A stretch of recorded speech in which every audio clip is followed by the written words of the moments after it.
Hello, everyone, and welcome to another special episode. I'm starting to feel like they're all special episodes of Yes, Comment Section. Episode 101. You that's last heard right. us ramble on for 6 hours in our Ultimate Rabbit Hole episode. And guess what?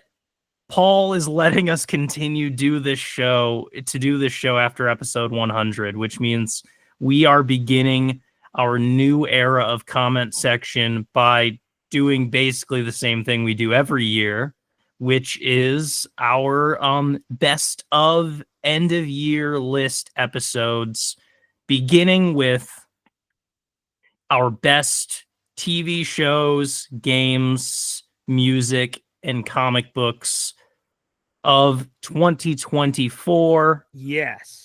And next episode, 102, will be our best movies of 2024. That's a big right. one. Can you believe this decade is already half over? Yeah, I mean, it can only get better from here. Yes. I won't am say an the other optimist. motto from the other show. Yeah, this is a different show. Yes.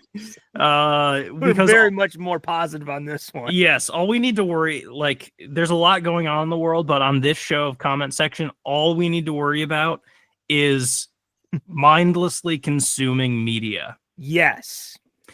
And I liked a lot of things this year. A lot of media made me very happy. Some of my, just the great thing about just being, I believe the first thing that social media posted this year was one of the great things about being alive is you can continue to just consume stuff. Media, that is. And there's always going to be new stuff. So, yes. I mean, I loved a lot of movies, a lot of TV, a lot of music, and a lot of games this year, and we're going to talk about them here. Starting with our favorite television of 2024. That's any show that had a season that aired in 2024, or perhaps a mini series that aired in 2024. Yes. That's right.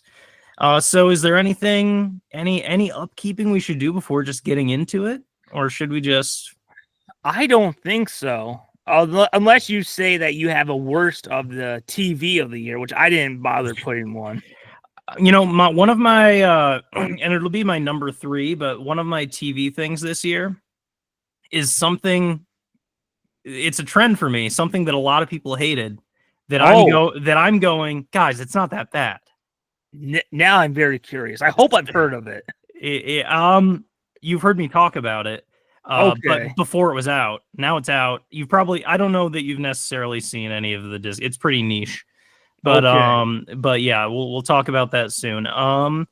I off the top of my head, I don't think that there is like a 2024 thing that I really didn't like enough to bring up of TV.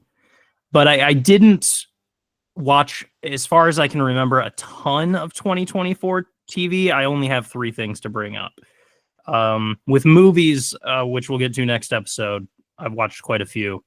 But TV, I just have 3 highlights of this year. Oh, yes. I'll just say this was a very good year for TV. Yeah. I guess we should get into it then, because yes. Let's do it. And you have 6 things, I have 3. So how about we start with your number 6, 5, 4, and then I'll go to my 3, and you'll go to your 3, sort of like that. Sure.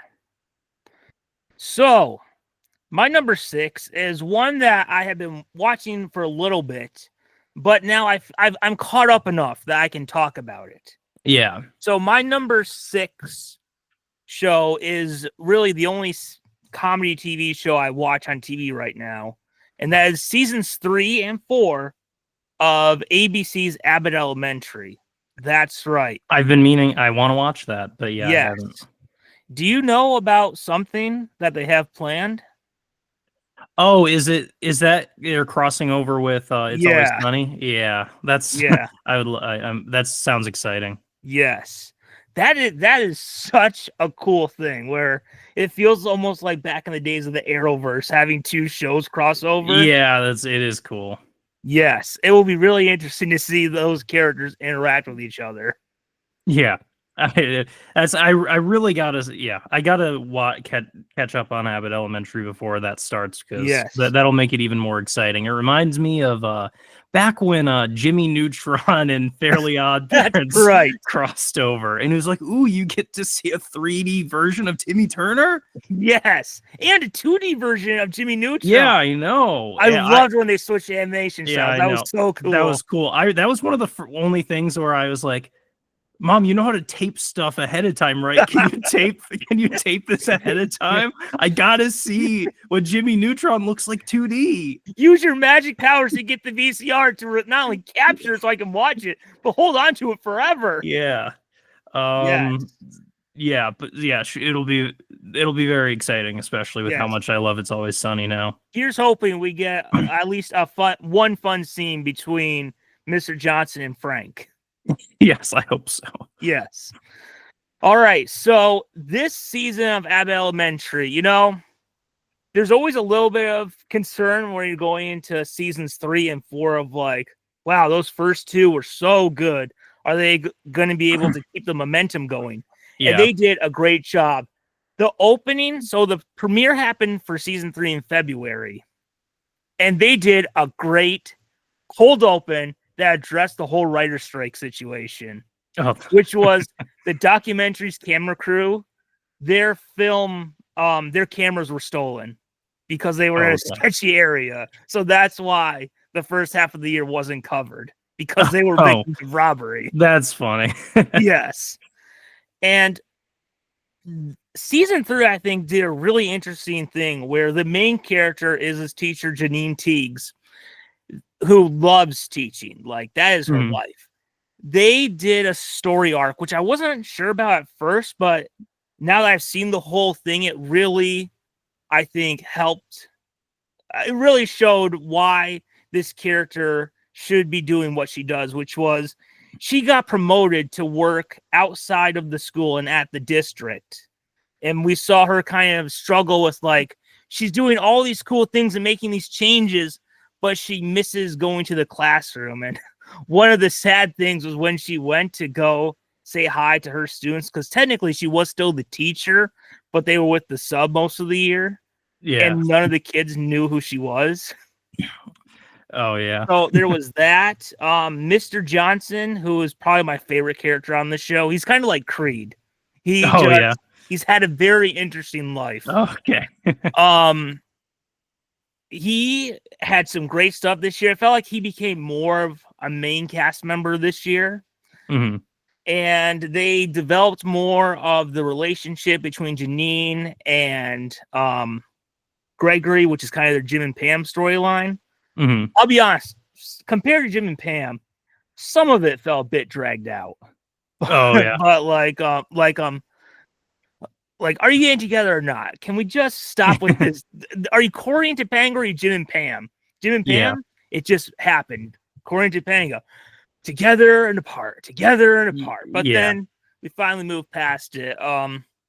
And I really enjoyed season 3. I thought it was a really great season. I've really enjoyed season 4. Also, season 3, they had kind of the big threat of someone trying to take Abbott Elementary, which is a public school, and trying to turn it into a charter school. Yeah. And this season did a great job with balancing both standalone episodes and also a season arc. Yeah. So, yeah, overall, seasons 3 and 4 of Abbott Elementary, now that another show was done, is my favorite comedy show on TV right now. Cool. I'm only one episode away. And then I can start watching it weekly when it airs, which I haven't done in a long time. Yeah. This is one of my top shows that I'm actually really interested in checking out, so I probably will soon. Oh, yes. All right. So, yeah, you have 3. So I guess I can go ahead to number 5. Yeah. So my number 5 show of the year is one we talk about a lot. And when I say we talk about a lot, I'm sure you can all know what it is. It's our favorite animated family. That is the Simpsons. That's right. So in 2024, we've got some really great episodes. And I just wanted to give a shout out to them real quick. Mm-hmm. So my top 5 episodes that happened this year, because we all know what The Simpsons is about. You don't need me to do a whole recap about it. I'll just give a shout out to my favorite 5 episodes. So one was Cremains of the Day, which is where they had one of the characters you always see in the background at Moe's bar died. Killed him off. What was funny was seeing like people get outraged over this character who never had any lines die. Yeah. But it led to this really great story arc of everyone from Moe's bar, like Homer, Moe, Lenny, Carl, going to spread this guy's ashes. And because that was the widow's request because of how much that dude loved Moe's bar. So that was a great episode. So what was the other ones?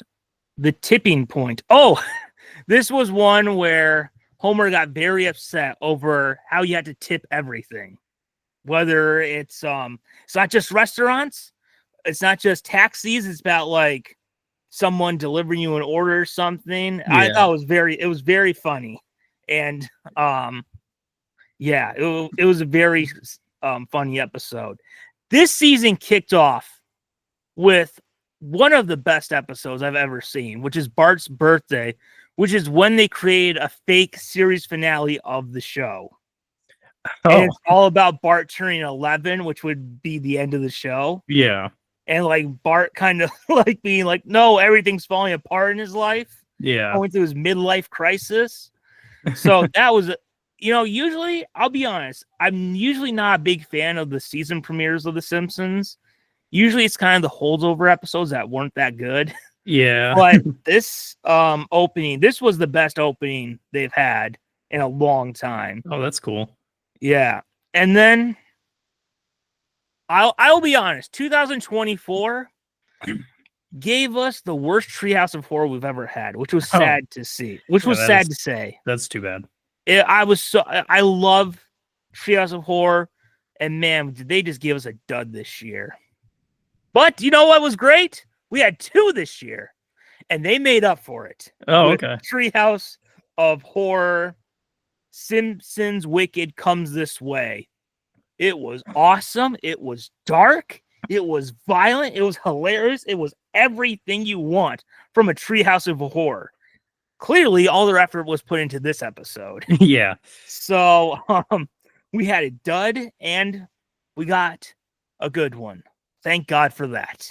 That's cool. Kind of had the same thing with the Christmas one, where they had their first Disney Plus episode, and sadly, it lives up to the Simpsons on Disney Plus reputation, which is the stuff on Disney Plus sucks. Oh yeah. So that episode, not good. But then a few days later, we had another episode that dealt with them doing Christmas decorations, and I was like, oh, good enough. Much better episode. Better episode. Yeah. It was a parody of Live. Oh, really? Yes. And what was the last one? Was that? Oh, Convenience Airways. Now, this episode was all about the Simpsons on an airplane. And, I hate flying. I hate it so much. It's why anytime I always try to go first class. Not because I'm like, oh, yes, I must be in first class. I hate it so much that I need the comfort. Yeah, I get that. So, that episode dealt with them on a plane, and it was great. I really enjoyed that episode. So those for me were the 5 standouts this year of The Simpsons. Very cool.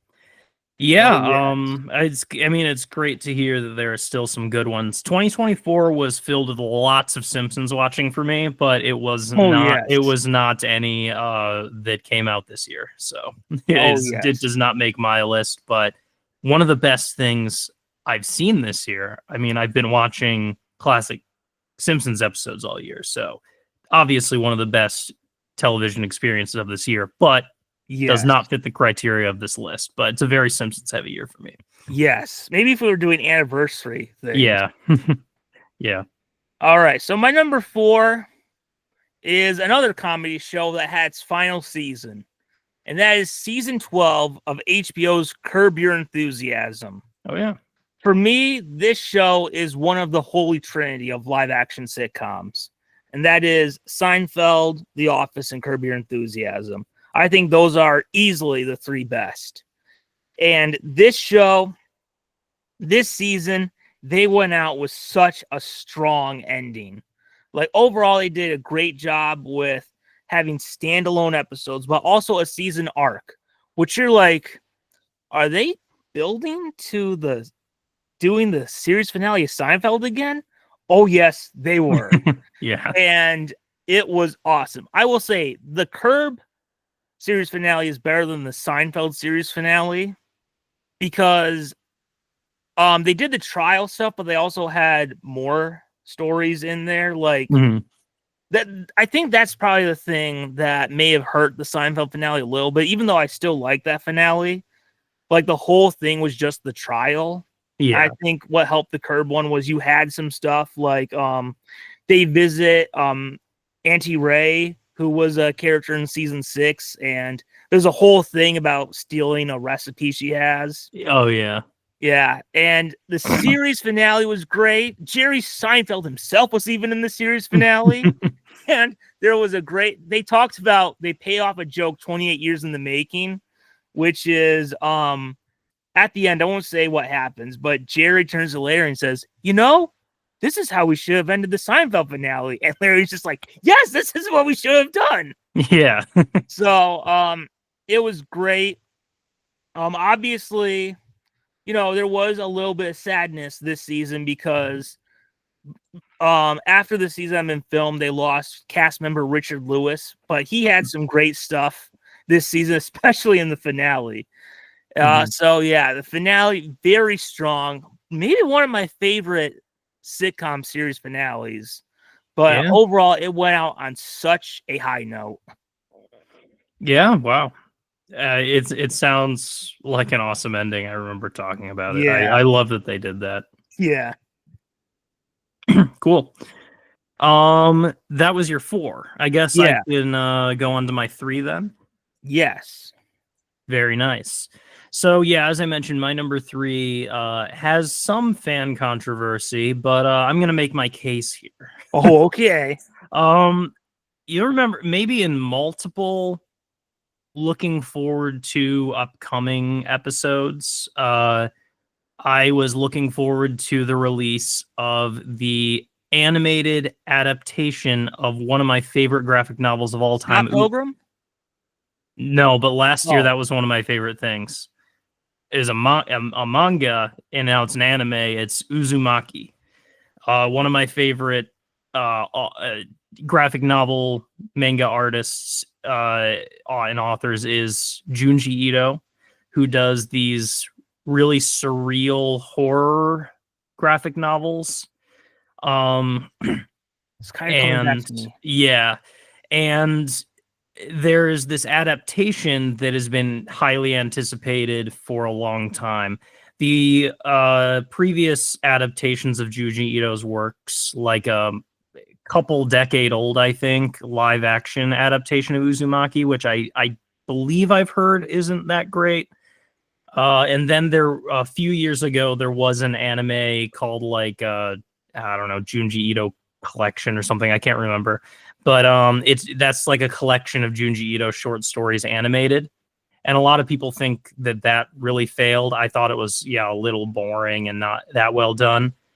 One of the things is that Junji Ito, all of his work is in black and white, and it actually adds this very creepy element to it. It actually benefits from being black and white, I think. It makes it kind of eerie looking. And the anime was in color. It kind of and it just wasn't all that well done. But then there started being previews of Uzumaki, and it looked like it was being done very faithfully. And there were some very promising trailers that made a lot of people very excited. That finally came out, I believe in October of this year. And again, this is like, could even possibly say like my favorite graphic novel of all time, Uzumaki. It's an amazing story. It's about this town where that is basically being overtaken by spirals, like the idea of a spiral, things turning into spiral things, people obsessing over the idea of spirals. Like one of the things that opens it is that there's this guy who becomes so obsessed with spirals that he ends up contorting himself into a spiral and dying. So just really surreal stuff happens. And it is would be hard to depict animated. But all the trailers looked like it was going to be really, it's in black and white. A lot of the trailers looked like it was just the graphic novel animated, like it was so faithfully done. The soundtrack is amazing. It just, the atmosphere was completely nailed in animated form in the trailers. And the first episode of this Uzumaki series is like a masterpiece. It is like it's ripped straight from the graphic novels. Here's what the discourse is. Okay. Episode 2's animation is like a massive drop in quality. They put the entire budget into the first episode, and in episode 2, the animation is like people have cherry picked this one particular scene where they're running away on the beach, and there's like this wide shot of them running on the beach, and they're running at a different speed than they're moving. It does look really cheesy, and I noticed it when it happened. The things I waited till the whole thing was out, watched the whole series, and then went online to see the discourse, and I was like, oh, I guess I noticed a couple of weird moments, but I was never taken completely out of it. Like, I was never like, whoa, the animation sucks now, I can't watch this anymore. I just kind of noticed, and then I kind of went back and looked at episode 1, and I was like, yeah, it is a lot better. In fact, episode 1 is kind of perfect, and in the later episodes, there are moments where you can kind of tell it's more of a 3D CGI kind of thing, like that they're, sometimes they'll some modern animation will kind of do like CGI, but make it look 2D, sort of. Sometimes the facade of that kind of fell away in the later episodes. The backgrounds weren't very detailed. A lot of people were doing a lot of comparing of like panels from the graphic novel versus stills from the animated, and just being like, look how much less detail is in the anime. I guess my takeaway from it is just that it does accurately depict the amazing story of Uzumaki. And I completely do see where some of the quality of animation dropped off. And I do think that knocks it down for me a little. Like, it's not a 10 out of 10 masterpiece because it wasn't given a 10 out of 10 masterpiece treatment. It's just a little bit, but it kind of goes into my theory that a lot of times I think when people are expecting a 10 out of 10 and they get a 7 out of 10, they feel like it's a 1 out of 10. Yeah.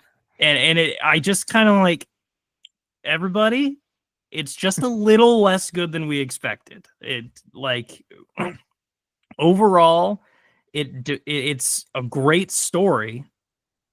I wish the animation was a little better, but people are also kind of cherry picking the worst moments. It has some absolutely, as they will. Yeah, it has some breathtakingly amazing animation too. Yeah, you could just say you could just read the graphic novel, but I mean, I think overall, it's a pretty good adaptation that's worth watching. I think that if someone enjoys the graphic novel or is curious about the graphic novel, I would recommend watching the Uzumaki series because it depicts the story quite well. It's still a thought-provoking, scary, intense story, and bizarre, and like bizarre in a way that is just like you're kind of you just love to watch and see how bizarre it gets. Like it kind of spirals, pun intended, into absurdity throughout the whole thing in a way that's just really captivating. And that's true for the graphic novel and the anime. They're both really good. It's just, yeah, obviously the manga is like a 10 out of 10 to me, and the anime is like maybe 8 out of 10 at best. But that still means I think it was pretty good and worth watching. There's just that caveat there, and I think people got a little carried away with how negative they were reacting to it.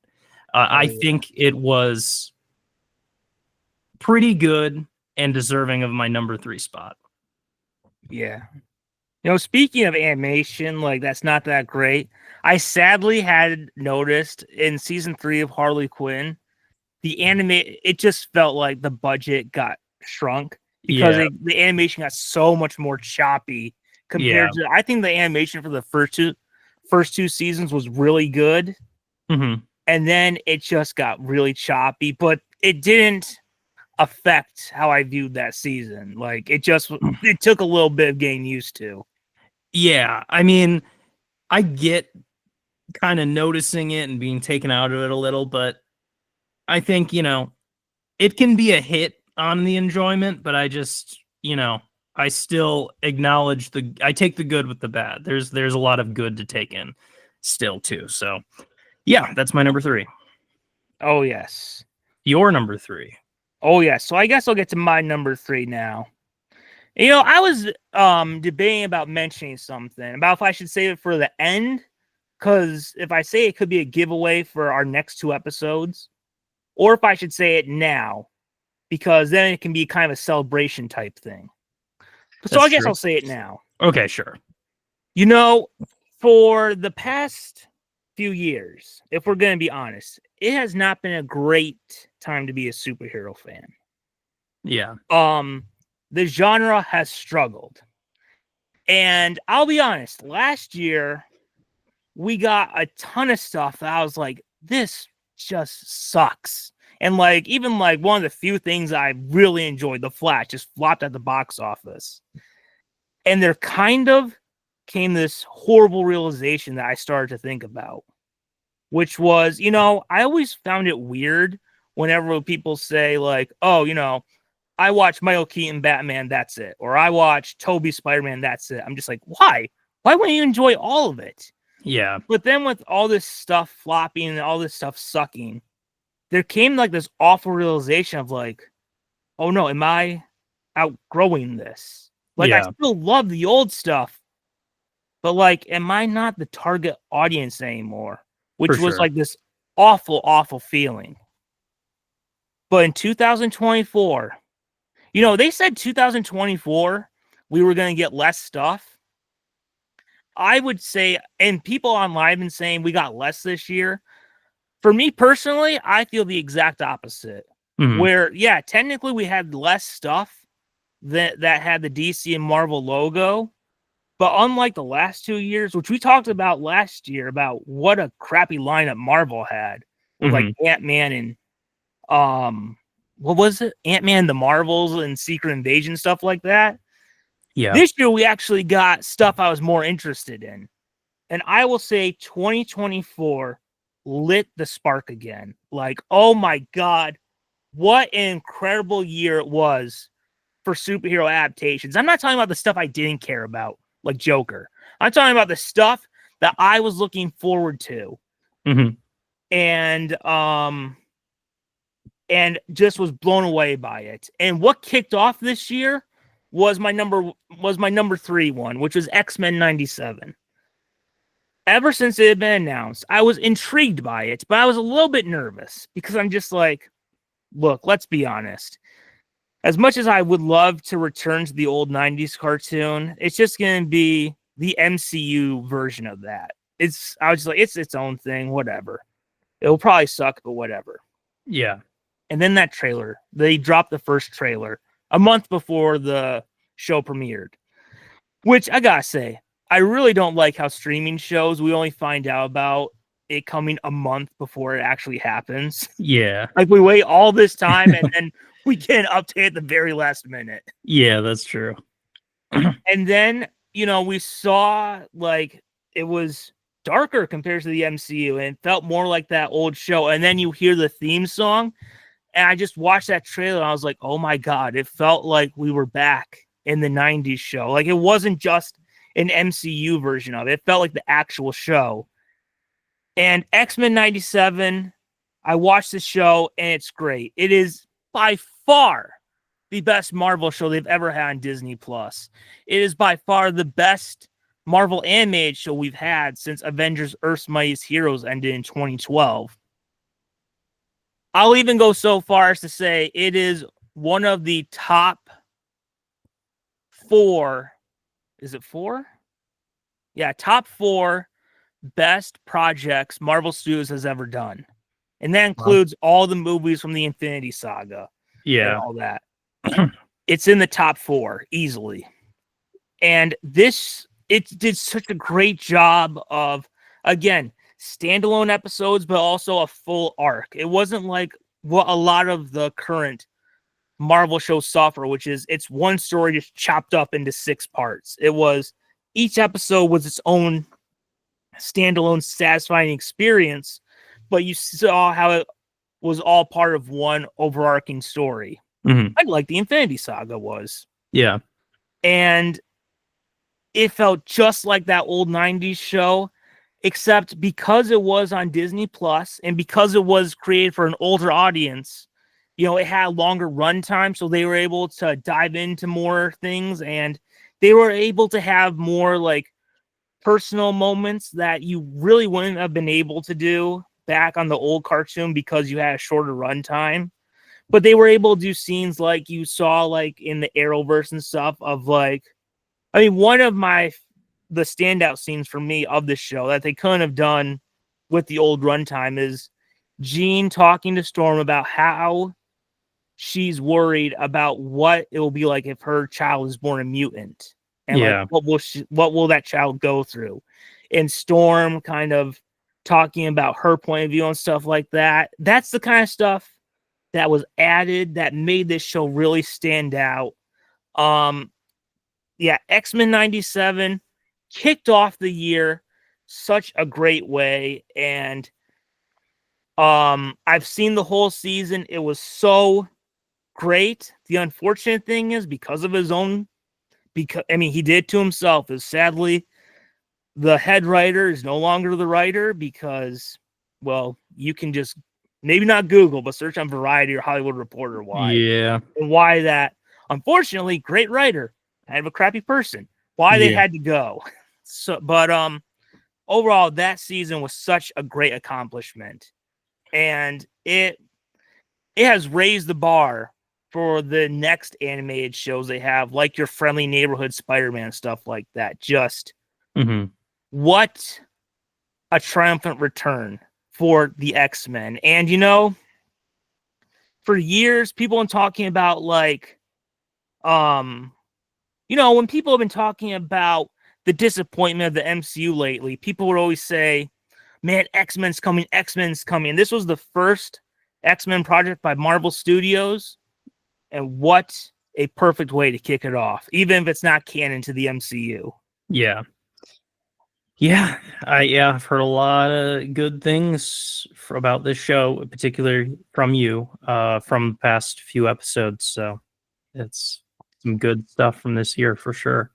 Oh, yes. So I'll get into my number 2 then, which I mentioned earlier, was I almost forgot about it because for some reason I didn't process that it was from 2024. It didn't. So good thing I remembered, because it is one of my favorite things from this year period. Maybe one of the things that made me forget about it was that I spent so much time talking about it earlier this year that I thought that I had already covered it, and so I didn't need to cover it again. But that's what this episode is for, is to recap all the good from this year. But that does mean I don't have to get into it too much, because you can go back and listen to that comment section episode just a few episodes ago where I talked and gave a full review of the series Fallout. Oh, yes. Which is, of course, an adaptation, a TV adaptation. I was going to say miniseries, but it's getting season 2. So an adaptation of the video game series Fallout.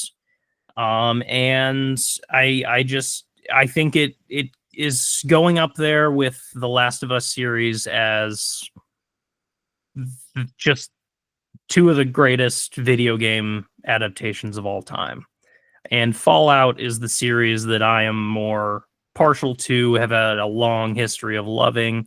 And so it was obviously highly anticipated for me. And I just think they captured all of the feelings of Fallout, both the, the darkness, the post-apocalypse of it all, but also the approaching that with the sort of dark humor that it has, the odd cheeriness of it all, the retrofuturism.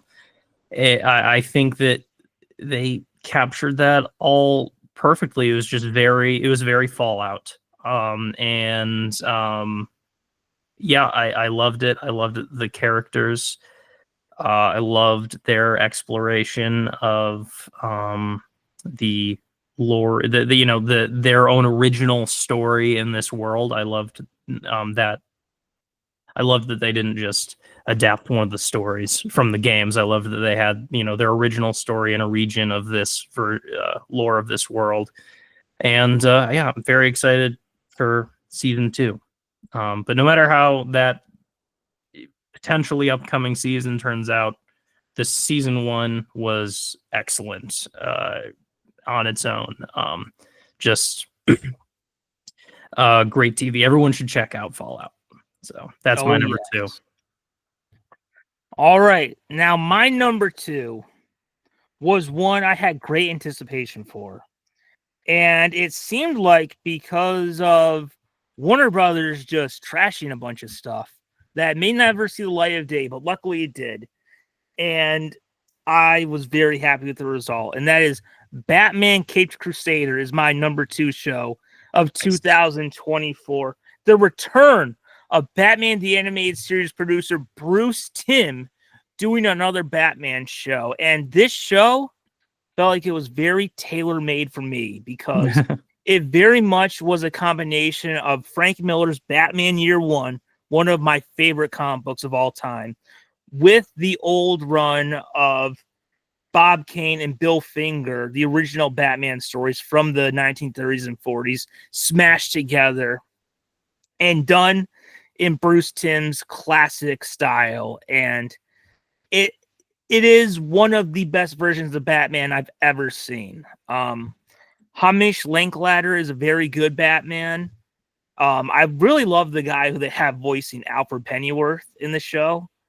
And I love how we've gotten kind of lesser known villains in the show. And one of my favorite ones they did was, I think it was episode 3, where they did the old 1939 version of Clayface. That was such a standout episode, and it very much has a 1940s feeling, which just works perfectly for the show. It almost makes it feel scarier in a way. Mm-hmm. So, yeah, I mean, if I do have one criticism I have of the show, it is that it kind of gets into the Batman Returns territory of, sometimes I'm sitting there like thinking, man, I wish Batman had a little more screen time, because sometimes it feels like it focuses on the side characters too much. Yeah. But there still is a lot of great Batman in the show. And I've seen the first 5 episodes. Look, I waited 3 years to watch this show. I'm not just going to binge it over a weekend. I'm going to take my time and enjoy this thing, because who knows when It is guaranteed to have a season 2. Who knows when that's going to come out? But yeah, it's just watching it feels like watching Batman the Animated Series again, which is the biggest compliment I can give any version of Batman. So for me, this show is such a great winner. Yeah, I love it so much. It's so good. That's amazing. Yeah, I hadn't heard much about this actually, but that sounds like a good series. Oh yes. Which is also what I would say about my number one TV series of 2024. My number one. And this is more recent because the last episode of this season aired 10 days ago. Oh wow. And it was actually the final episode of this series. Oh, that's series right. Finale. A series finale aired 10 days ago, and it was a great series finale. And that is my number one TV thing from 2024. And it will unfortunately be the last time it will appear on one of these lists because the series has now ended on its own terms. It's not canceled, but it has ended on its own turn. I've talked about it many times. One of my favorite live action comedies of the last few years. I'll share it right now. It's What We Do in the Shadows. Oh, that's right. Season 6. The series is ending with season 6, and these seasons are about 10, 11 episode seasons. So, we get somewhere in the range of 60 something episodes of this show. That's it. But it's ending on its own terms, and my thoughts on the final season 6, are that it's great. This series officially has 6 all good seasons, and I would say they're like borderline equally good seasons. I would have a very hard time ranking them at all, which is something I can't really say about any other series I've ever seen. I don't think the quality was extremely consistent. And so, but for one final season, we have, of course, our Guillermo, Nadia, Laszlo, Colin Robinson, Nandor, and the guide, who has kind of become more of a main cast instead of a side character in these last couple seasons. And all of their stories, kind of wrapped up. Sort of. One not a criticism of me, but a criticism I've seen of this final season is that I think a lot of people were expecting more of like a massive story arc to finish the whole series off. And it's sort of like, I think a lot of people are needing to be reminded, like, guys, this is a silly sitcom about vampires. It's not Breaking Bad. Not Twilight. Yeah, like Twilight. That Nandor brings up Twilight at one point in the show. So in season 6, and I'll admit, at one point during season 6, I was thinking, like, there really kind of isn't much of an arc in this season. I did think that, but then I was like, what we got though is the closest thing to an arc. There is kind of a season arc, but it's surprising for the last season. It's that some of the characters decide to go work in an office. So it's not really it's like a capital investment office or something. Which I think is really funny. Some of those episodes that take place in an office are some of the funniest episodes of the season. But I think some people were expecting. So season 5 actually had like a really, like, the show got really not serious, but there was much more of an arc in season 5, and I've even seen some people say that it should have just ended with season 5. That feels like too much of a need for it to end on like some epic arc of like these epic character arcs. Like being able to kind of end the like emotional peak of the show with season 5 and then having season 6 be just 11 really funny episodes that don't have as much of a serious arc. That's great. I would never want to take away season 6. It is, like I said, equally good to all the other seasons. And then there's the finale. The finale is really great. It's kind of meta, but it is very great because it sort of deals in like, how does one end a show like this? Like, people are gonna be disappointed no matter what we do. I actually found out. I don't want to spoil too much about the finale. One of the aspects of the finale, though, is like it feels like it ends a bunch of times, so they're like trying a bunch of different finales. And I don't want to get into it too much to spoil anything, but one of the aspects of the finale is vampires in some lore, including these vampires, have like hypnosis powers. So one of the vampires, Nadia, goes up to the camera and says and hypnotizes the audience to imagine the perfect ending. It's like, you will imagine the perfect ending with no loose ends unfinished, and that's awesome. I found out that and then at some time after that, they start like sort of parodying other sitcoms and TV shows as like other forms. And well, basically what I found out is in the version I saw, there was like a more traditional multicam sitcom parody segment of the final episode where there was like a laugh track and stuff, which the show does not normally have. I found out that there are actually bonus parody segments. Oh, wow. And they all take place right after the hypnosis segment. So like that's supposed to be the part that you were hypnotized into seeing.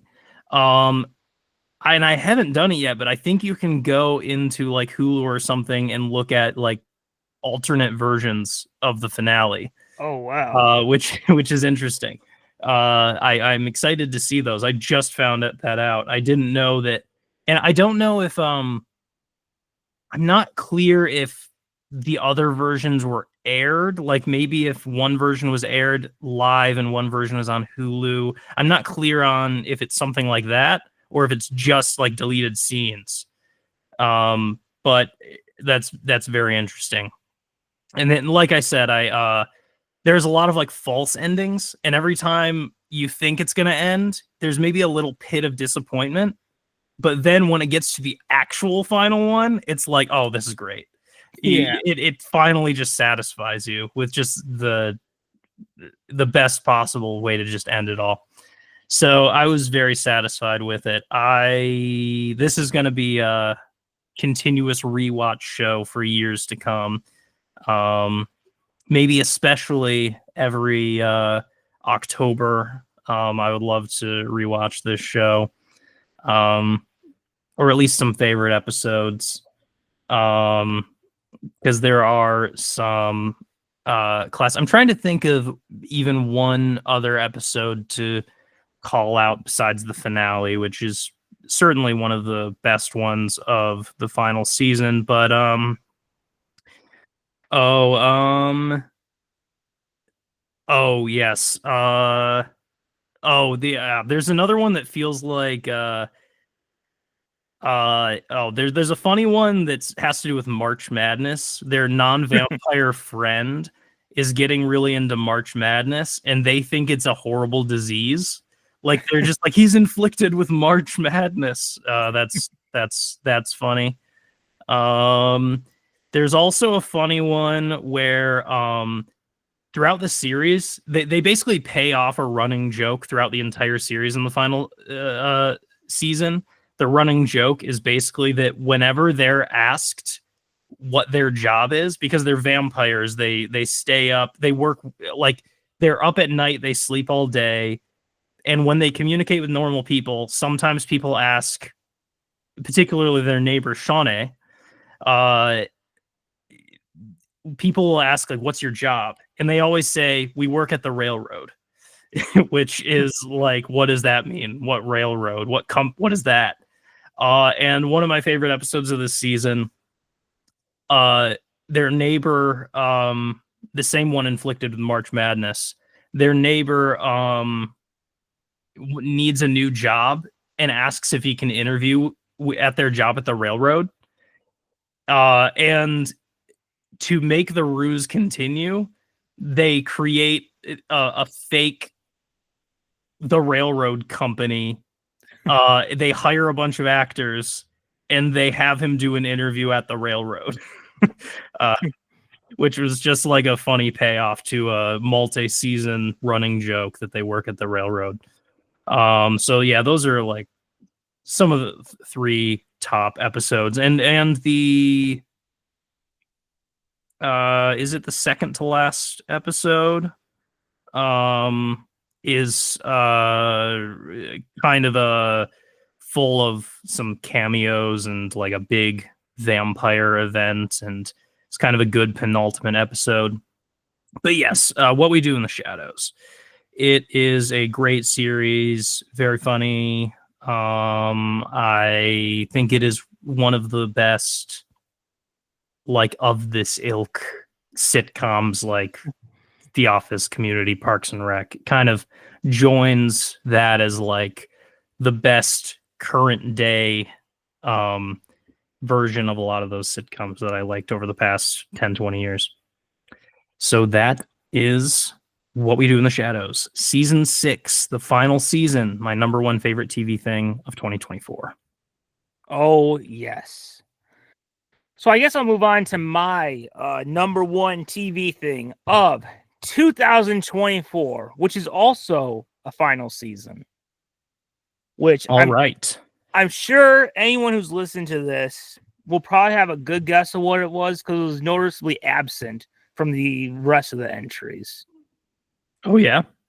Yeah. I think I have a guess. Yes. So, you know what? We've had a lot of superhero TV shows the past decade. And the one that for the past few years has been carrying the whole genre on its back has been Superman Lois. And it came back for its fourth and final season this year. And now here's the special thing. I almost debated about should I put it as number one, because out of the 10 episodes, I've seen 5. I've seen the first 4 episodes, and I've seen the series finale. So I debated about should I put it up, but yet the heights of this season are just so much, no offense to every other show, are so much higher than the rest of the other shows that, like, I have to put it at number one. This being the final season, this was probably the one I was the most nervous about, because I was like, oh, guys, please don't screw this up. Yeah. And also, I don't know if I've talked about this before, the CW DC shows, all of them have kind of struggled with their fourth season. Mm-hmm. With the exception of Black Lightning, which also season 4 was its last one. All the 4 seasons of the CW shows at that time, their 4th season was their worst. Yeah. Going back to Smallville, Arrow, Flash. So it was just like, okay, hope it's good. And it was great. I really enjoyed this final season. I was a little concerned about them doing the Death of Superman storyline, because, hey, it's the final season, 10 episodes. I want as much of Tyler Hoechlin's Superman as I can get. Mm-hmm. And the season premiere, wow. You know what? I'm going to say it. I don't care if it's a hot take. The Superman Lois version of the death of Superman is the best version of the death of Superman. Yes, better than the comics. And one thing they did that I thought was so smart was that in the episode, so Clark comes back in episode 3 of the season. And in the second episode, he dies at the end of the first one. So you still get all Superman the episode 1. In episode 2, it's all about, his family trying to continue without him. And he does have a cameo as a hologram at the end. But in episode 3, he comes back to life at the very end. But what they did in episode 3 was they had flashbacks so that even though at the time the character is still dead, you still get, Tyler Hoechlin's Clark Kent throughout the episode. You're not like, where's the main character? You still get a bunch of him in that episode. And one thing I really loved about how they did flashbacks in episode 3 and 1, and I think they do it more in the rest of the season, was that it allowed us to see Tyler's Superman during the era of like when we normally see Christopher Reeve's Superman, like that classic era, because this whole show is about Superman has been Superman for a while. We got to see him in that Christopher Reeve era, which for me adds more to the show, making it feel like we got a whole story of this version of Superman. And oh my God, this is one of the best versions of Lex Luthor we ever had. They teased him, before the Superman show ends, he's got to go up against Luthor at some point. And Michael Kolditz did such a great job as Lex Luthor. He is the scariest version of Lex Luthor we've ever had. I mean, this guy. I think I mentioned it before, but man, did they really tease it when there's an episode and a lady says to Lois, have you ever been in the room with Lex Luthor? It's like you're in the room with the devil himself. It's just like, wow. And so now some people will say, why did I watch the finale before the rest of the episodes? I did. I was going to ask that. Why Yes. 1, 2, 3, 4, and then finale? Well, one is because I knew no matter what, I would get the finale spoiled. But also because I am very pessimistic a lot of times with finales. Yeah. I love this show so much that just in case this finale sucks, I want to have some backups so that my last new episode isn't a bad one. I see, yeah. So I did that also with Arrow and the Flash, where I saved some episodes just in case this finale sucked. Wow. And I'll be honest, I was super nervous about this finale because I kind of heard some things I wasn't sure about. And just in my mind, there was like no evidence for this, okay? Yeah. But in my mind, I thought about this one comic book that people love and put on a pedestal called Whatever Happened to the Man of Tomorrow. I think that comic sucks. And I was just worried, like, man, I hope they don't adapt that and make the most unsatisfying series finale of all time. But then I watched the series finale and oh boy. Oh man. The whole time I was on edge. Like I was literally sweating as I turned on the episode saying, please don't suck. I have had such anxiety watching that whole episode. Be like, okay, it's good so far. How much we got left? There's still time for them to screw it up. Yeah. And the finale is out of the Greg Berlanti Arrowverse era shows. This is easily the best series finale of all of them. I would still say that the Smallville finale is better, but like Smallville was kind of the crescendo of 10 years of buildup. Yeah. Superman Lois finale was wrapping up basically the season. Yeah. So that was great. We had the battle of battles of Superman versus Lex Luthor. And chef's kiss. Yeah, amazing. I was one of, even though overall the Smallville finale is better, this had the better action sequence of him flying around and stuff because it was so good. And you just saw like why Lex Luthor is Superman's arch enemy. And then, this show also had to find a way to wrap up all the supporting characters' storylines. I thought they did a great job with that. And the final scene of the show is one I was just like, that's what you're gonna do? I don't know if I like that, but when you see it, it is such a good way to end the show. Like, I'll be honest, if it were me, I would have cut the last 5 minutes just because I don't think it works for pacing.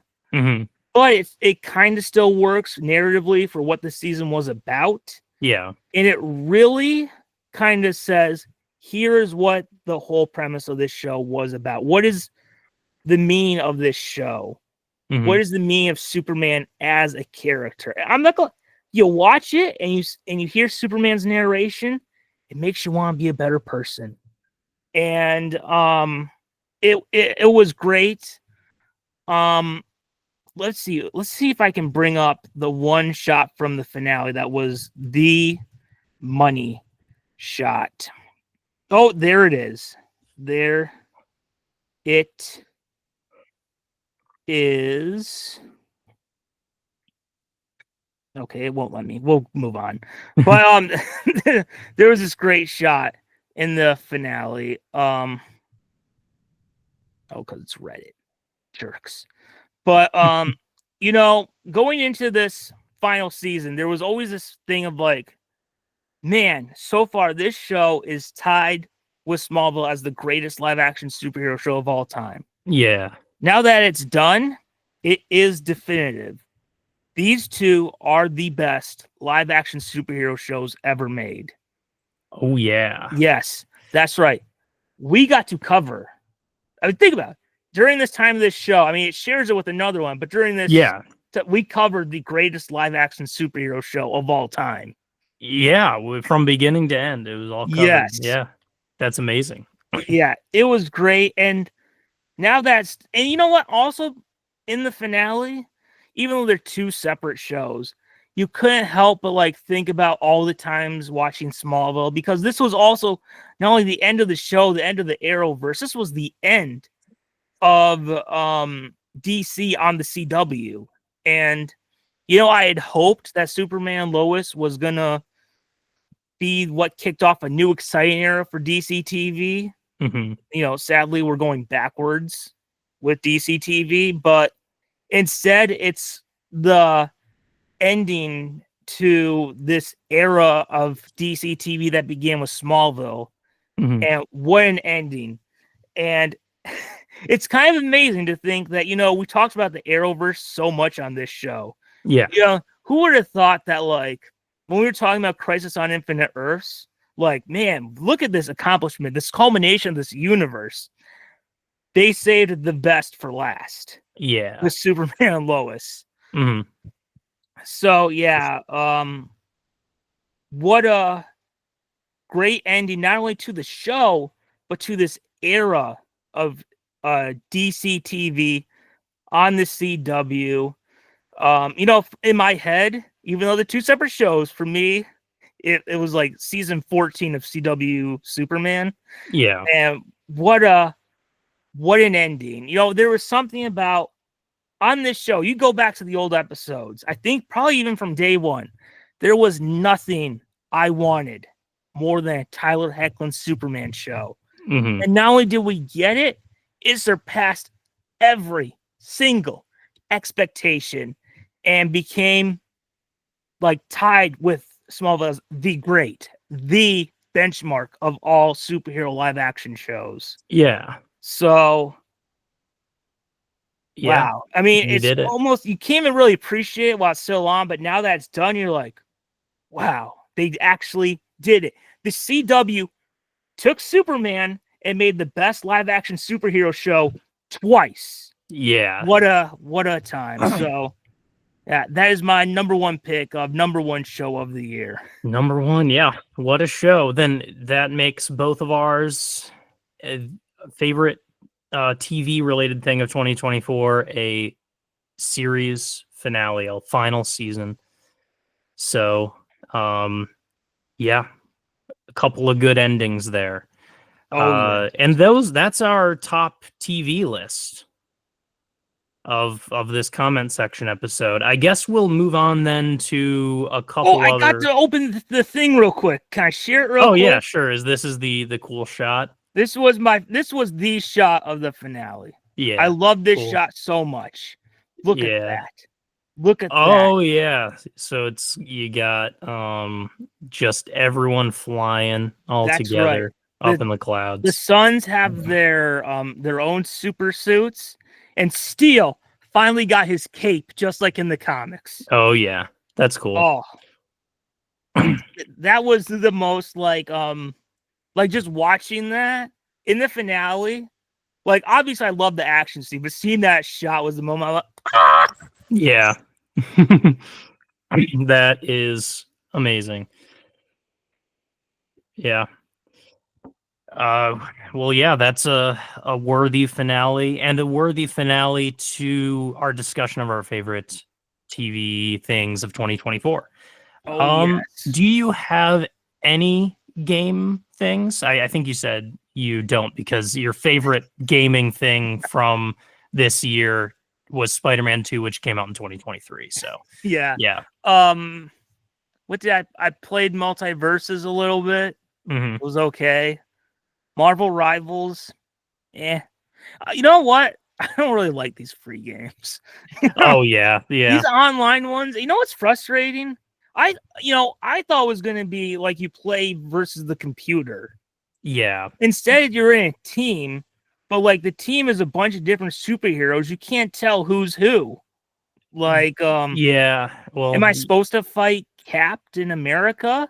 But I'm on the team with Magneto. What is going on? Yeah, I mean, you're discovering. Well, like I've always, I briefly had an Overwatch phase, but other than that, I've never liked online battle-based games. It's not a genre I care for at all.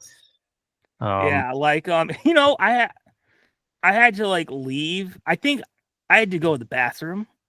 Yeah, and so I decided to quit the game. It said, if you leave, this is Marvel Rivals. It said, if you leave this game, you may be, this may hurt your reputation for other matches. And that is when no one heard me. I couldn't say into the microphone. It was the first time I ever told a video game to go F itself. yeah. I was like, screw you. I just want to have fun, and you are being such a jerk. So yeah. I deleted it, and I don't think I'm ever going to go back to it. Yeah, I mean, you're the discovering. only good thing was the voice acting, but that was it.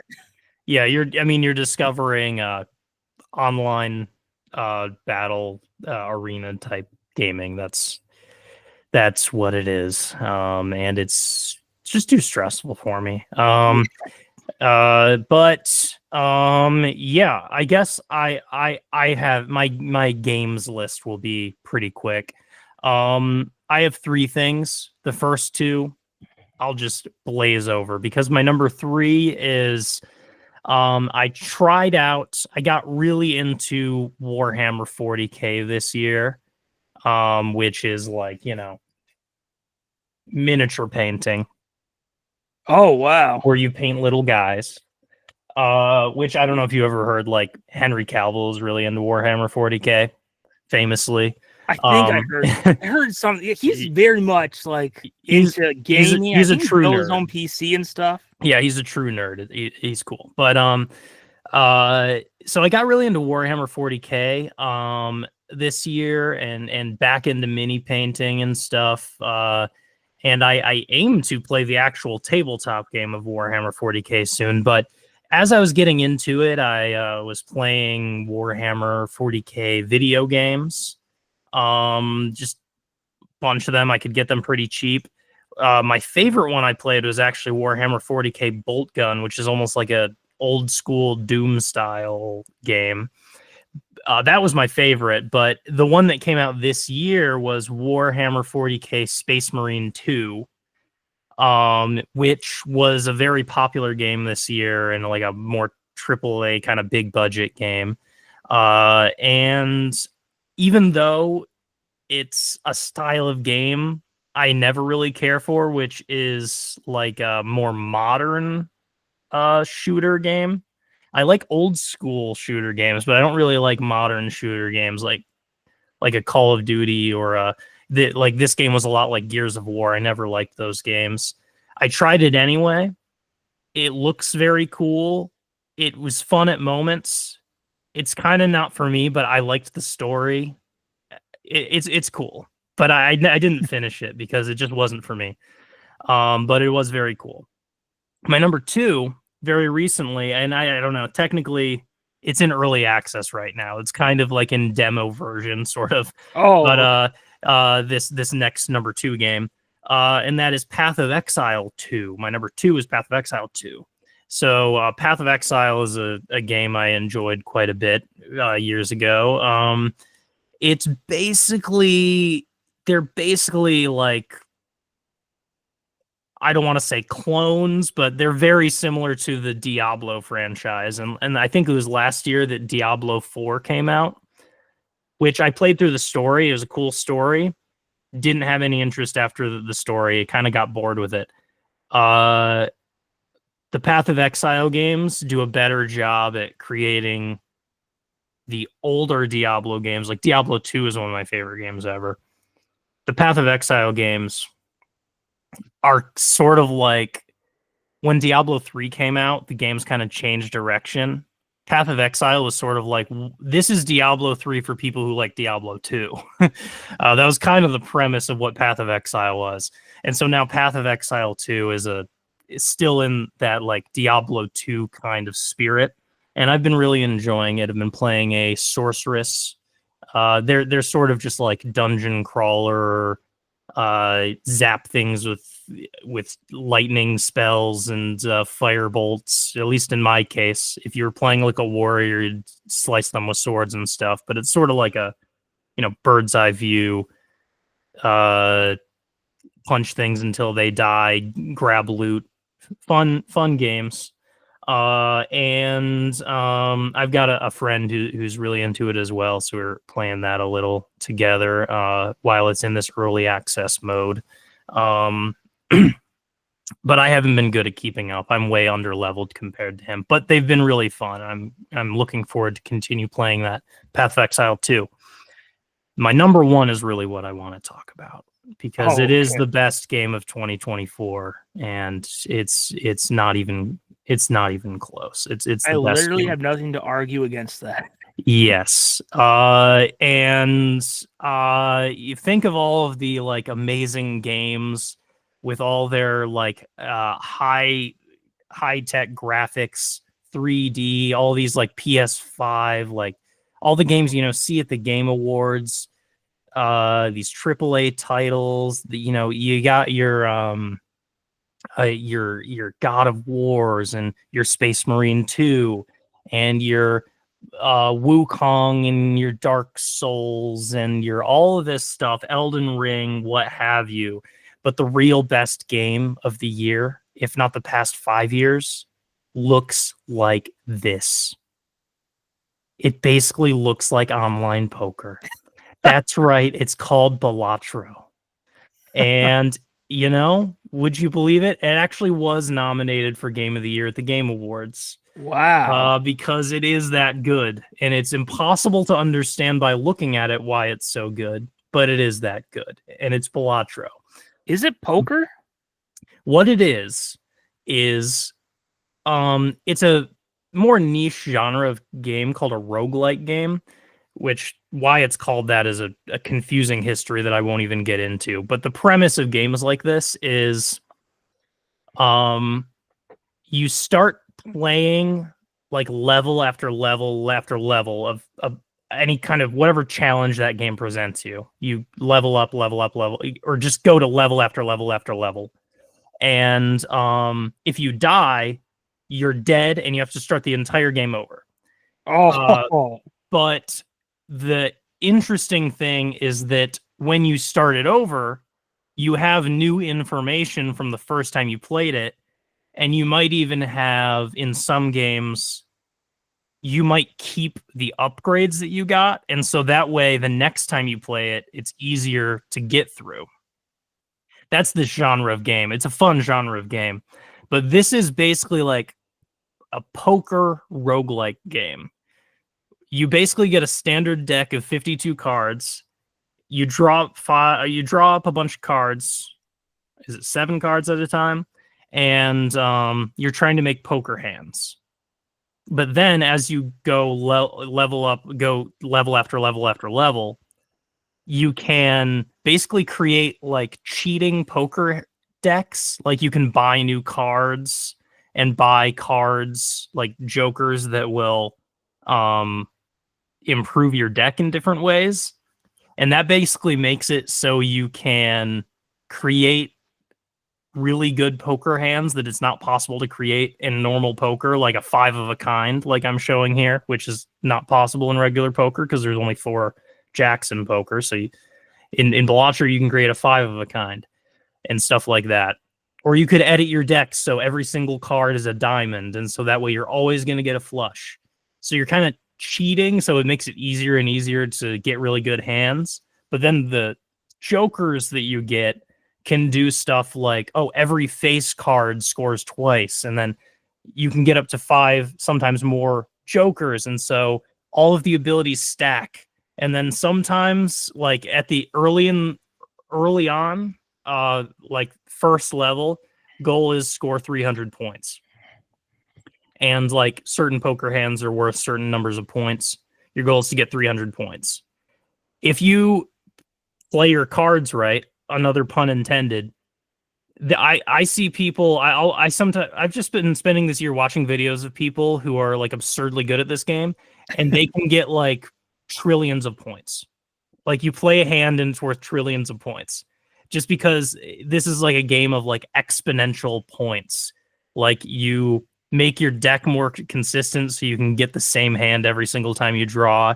You have just the right jokers so you can like manipulate the points in particular ways and just create like an exponential point loop where sometimes people will basically break the game because like the points are almost infinite. Like they have a joker that like every time this happens, re-trigger the hand, and so then it keeps re-trigger, and then it's like infinite points. It's so satisfying to like try and build your deck in a way that you get that formula where it like every now and then you just play over and over again, and every now and then one of your runs through the game will have just the right combo and you'll go nuts and you'll have like millions of points, and it feels so good. And then, of course, it's always fun to unlock stuff. Like you unlock all the card back designs, you unlock all the different jokers. So that's always fun as well. But man, Balatro has been, I've just been going back to it all year on and off because it is just so much fun. And towards the end of the year, it actually came out on phones. There's no like annoying microtransactions and stuff. It's just $10 and you're done. Or if you have Apple Arcade, which I happen to because it comes with my Apple Music, if you have that, it's free. So now it's on my phone. I don't usually like phone games. Now it's on my phone and I can't stop playing it. It's amazing. Wow. It's pure crack. It's just one of them. It's one of the most pure crack games that I have ever played. It is addicting in a good way. I don't feel like my life is ruined because of it, but it's just fun. Balatro. And by the way, it did like, I'm very happy that it genuinely did sweep tons of the Game of the Year awards. Not Game of the Year, which went to Astrobot. We talked about that in previous Unwanted Answers, I think. But, I know we brought it up. Yeah, but the fact that it was even nominated for Game of the Year is awesome. I believe it won like, maybe like Indie Game of the Year. Maybe it won. I don't remember exactly which ones, but it maybe mobile game or something. But it's well deserved. It is, to me, the best, most creative thing. Even though it's just based on poker cards, it's like the most creative Game of the Year. A really refreshing thing. And I like card-based game kind of stuff. So yeah, that's Balatro. And your the rest of the stuff that you have to bring up is all I comic books, do. right? I did Because realize there is something I could bring up related to video games that happened okay, this year. It's a very tiny thing, very tiny, dealing with a game that came out last year. But okay, yeah, sure. it was such a big thing that people loved, and I can say it makes such a big difference. Oh yeah, So, oh, by the way, this did make me want to ask you something because it is video game related. yeah. Do you know how to play poker? Yes, and actually earlier this year when I started playing Balatro, I started playing poker again because Oh, it okay. got me into it. But I was my grandparents played, not real poker with real money, but they just kind of played the game with just chips and just kind of Yeah. and I learned it at a very young age. And I would play it with like my grandparents and stuff. Uh Oh, okay. then I didn't play it for many years, and this year I started playing poker sometimes. So Because I don't know how to play poker. yeah. But one thing I always like to do in Red Dead Redemption 2 is I enjoy playing poker. I will Yeah. go there, and there's so many times where I'm just like, well, I'm about to lose. But you know what? I'm ready to go out and fight. And you know what? Once this SOB takes all my money, I'll kill him and get my money back. Because I'm like, I got like 2 threes. So Yeah. I lost, right? So I throw it, and then the game says win the pot. I'm like, what? And I see my guy just get all the chips. I'm just like, I don't understand this game. Yeah. Well, 2 threes isn't that's a pair. That like I mean, it's one of the lowest hands. It's the second lowest hand, but it can be kind of it's rare to get good hands in poker. Like if you get like a flush or even like a full house or a four of a kind, that's really rare. Like and if you have that, you're gonna win. Like I mean, statistically, if you have a good hand like that, you're gonna win. A pair is kind of on the cusp, especially a low pair like pair of threes. But yeah, it's not bad. Yeah. Sometimes I see like my cards are higher than some other guys, but he has it. I'm just like, how did you get it? It's Yeah, just it's a lot of guessing in that. The only one I yeah, have a little strategy of is blackjack because I yeah, know 21. yeah. I think that's it's a little bit less about poker hands and it's more about just like try and get as close to 21 as possible Yeah. without going over. And that's I think blackjack is a really good like first poker game to learn. Yeah. So I did realize I can bring up a video game thing Cool. because I remembered that for the past 2 weeks I have been replaying Spider-Man 2 Yeah. on PS5, New Game Plus style. Oh yeah. That's right. Now, ironically, a few days after I finished the game, they did an update, a big update. Yeah. And it was one I was just like, well, I'll get to it eventually, but I decided I'm going to do it now. And the update is pretty significant because most of the time, look, I'll be honest, I never play in the game costume. I never do. No offense.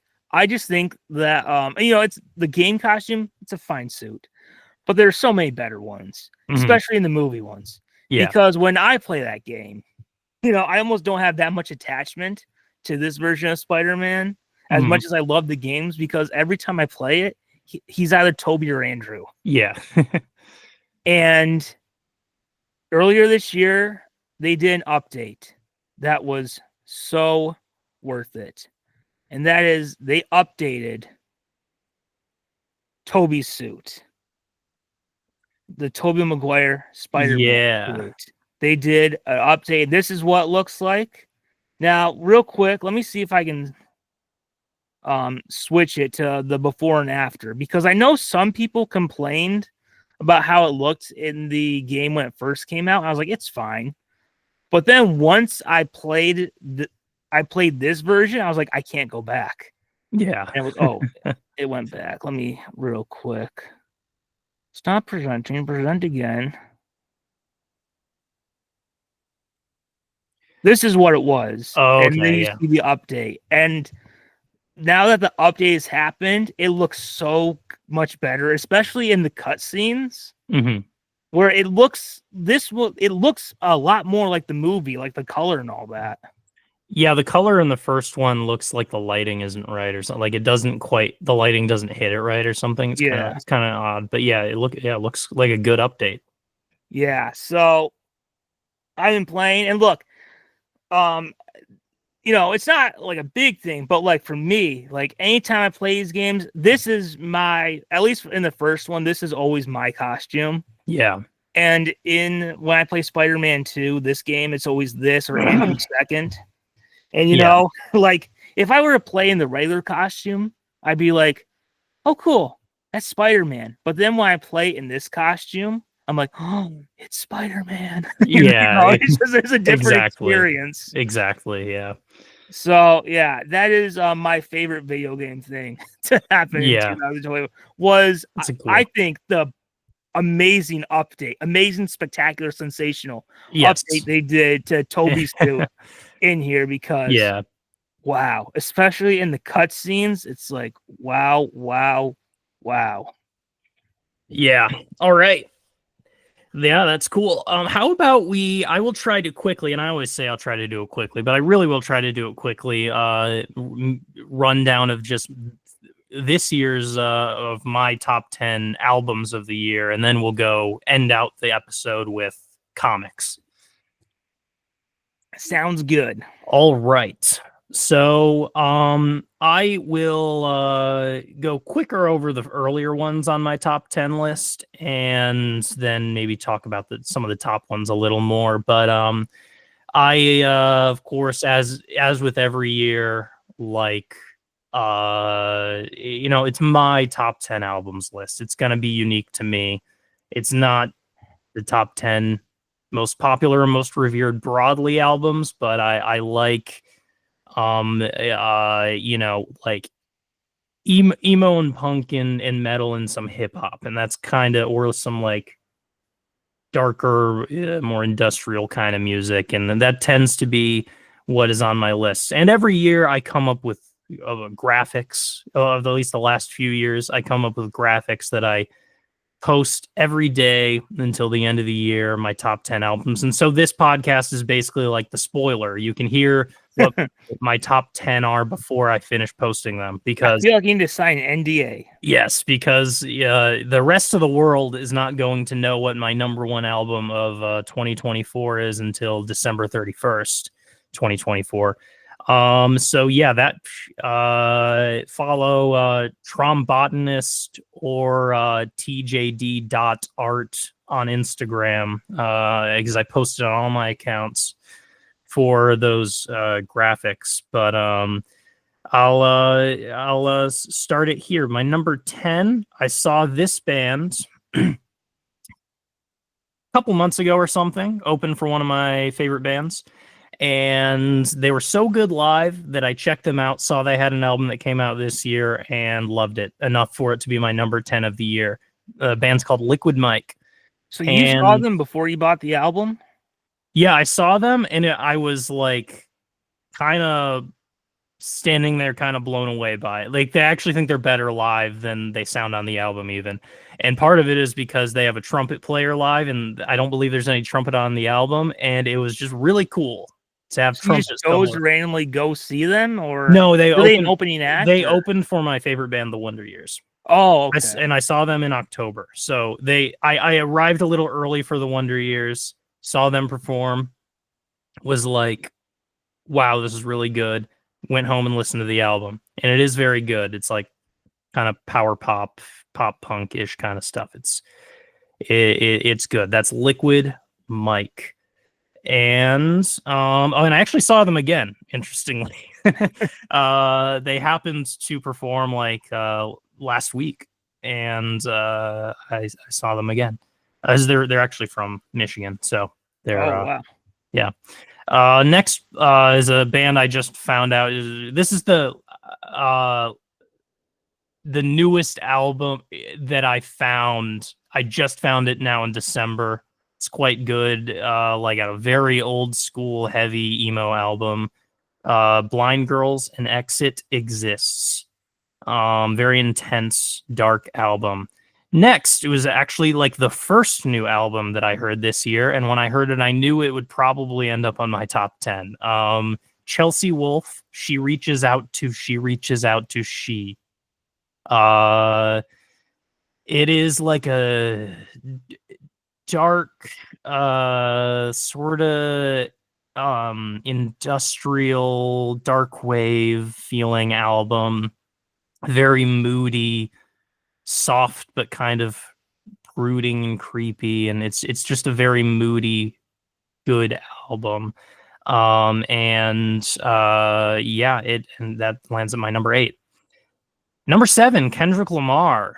This is one of After the the big battle, after the big battle with him and Drake, he finally dropped a full album in November called GNX, which is a type of car that is pictured on the cover of the album.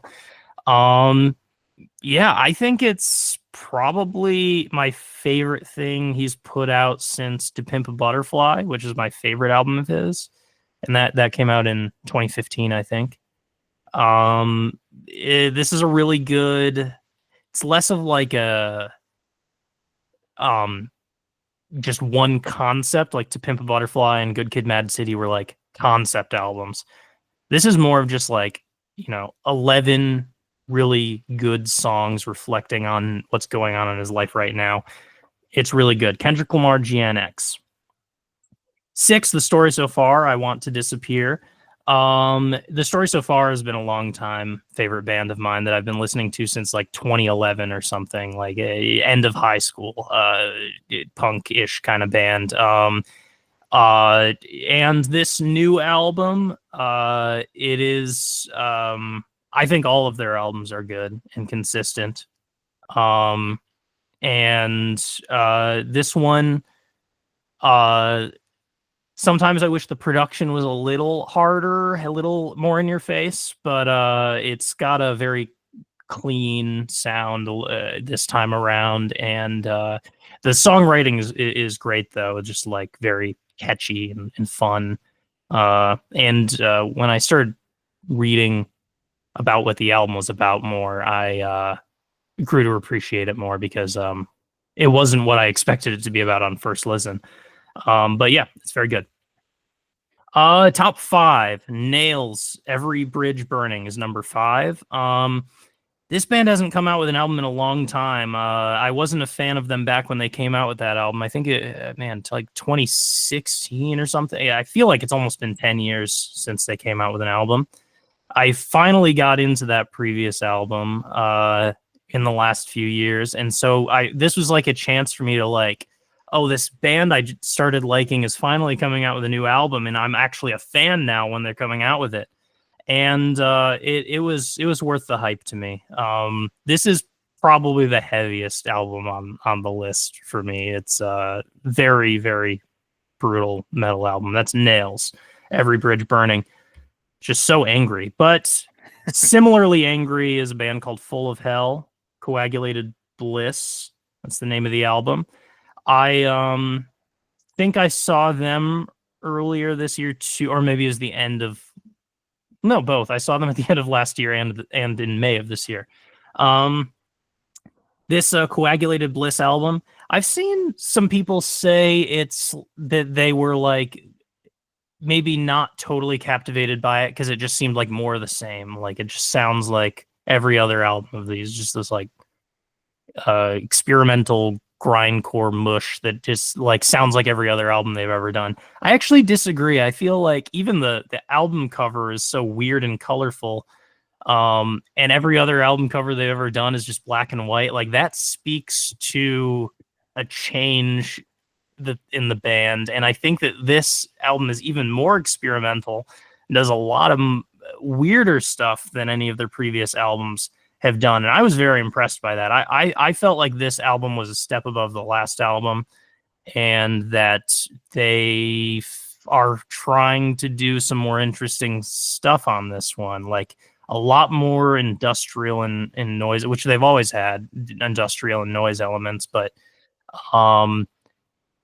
they're like incorporated better on this one, and it just seemed, I feel like the sound actually feels more colorful and in depth like the cover compared to their last covers. It's just the cover really sums it up. Number 3, Aaron West and the Roaring Twenties in Lieu of Flowers. So I could say way more than I have time for on this album, because this is the side project of the singer of my favorite band, The Wonder Years. This is the side project of Dan Campbell is playing a persona called Aaron West, where there's a fictional story that has taken place over the course of 3 albums, released 5 years apart. The first one in 2014, then 2019, and now 2024. This is he has described it as 3 seasons of a show, with the final album, this season 3 being the final album in the series. So this was the series finale of this show of a band. I also saw them this year, but instead of the Wonder Years being like a pop punk emo kind of band, this is like a folk kind of project, more acoustic-y. And it tells a story of kind of a sad sack of a guy who's trying to be a better person. And we're kind of seeing the finale of like this character, like, and where, like, implying where they're going to go with their life after this. Like, are they finally getting over all the baggage? Are they finally going to be happy? Like, what's going to happen? And I'll say the second to last song, which is the title track, In Lieu of Flowers, is my favorite Aaron West and the Roaring Twenties song. So, I mean, needless to say, it is a good finale, because my favorite song by the artist happens in this album. Although I would say I think my favorite of the 3 is the second one. But this one is still good enough to land at number 3 out of my top 10. Number 2, I actually was very close to putting that Aaron West one as my number 2, but I just kept listening to this, and this actually ended up being my most listened to album of the year. Number 2 is Cool World by Chat Pile. This is a like weirdo sludge metal album that this band almost feels like a concept band where every song in some way seems to have to do with like capitalism's effect on, like, you know, exacerbating homelessness and just human despair, but like having some like gallows humor about it all.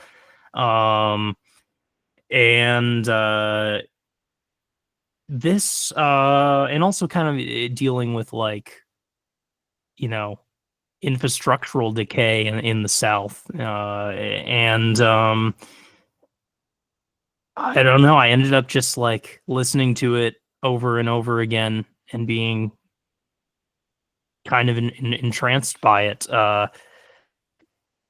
Because I mean, it's got this weird combination of kind of groovy guitars, but with really over the top, intense lyrics that are shouted in this very talky way that it's kind of something that I had to listen to over and over again to really get into. But once I did, it clicked, and I really loved it.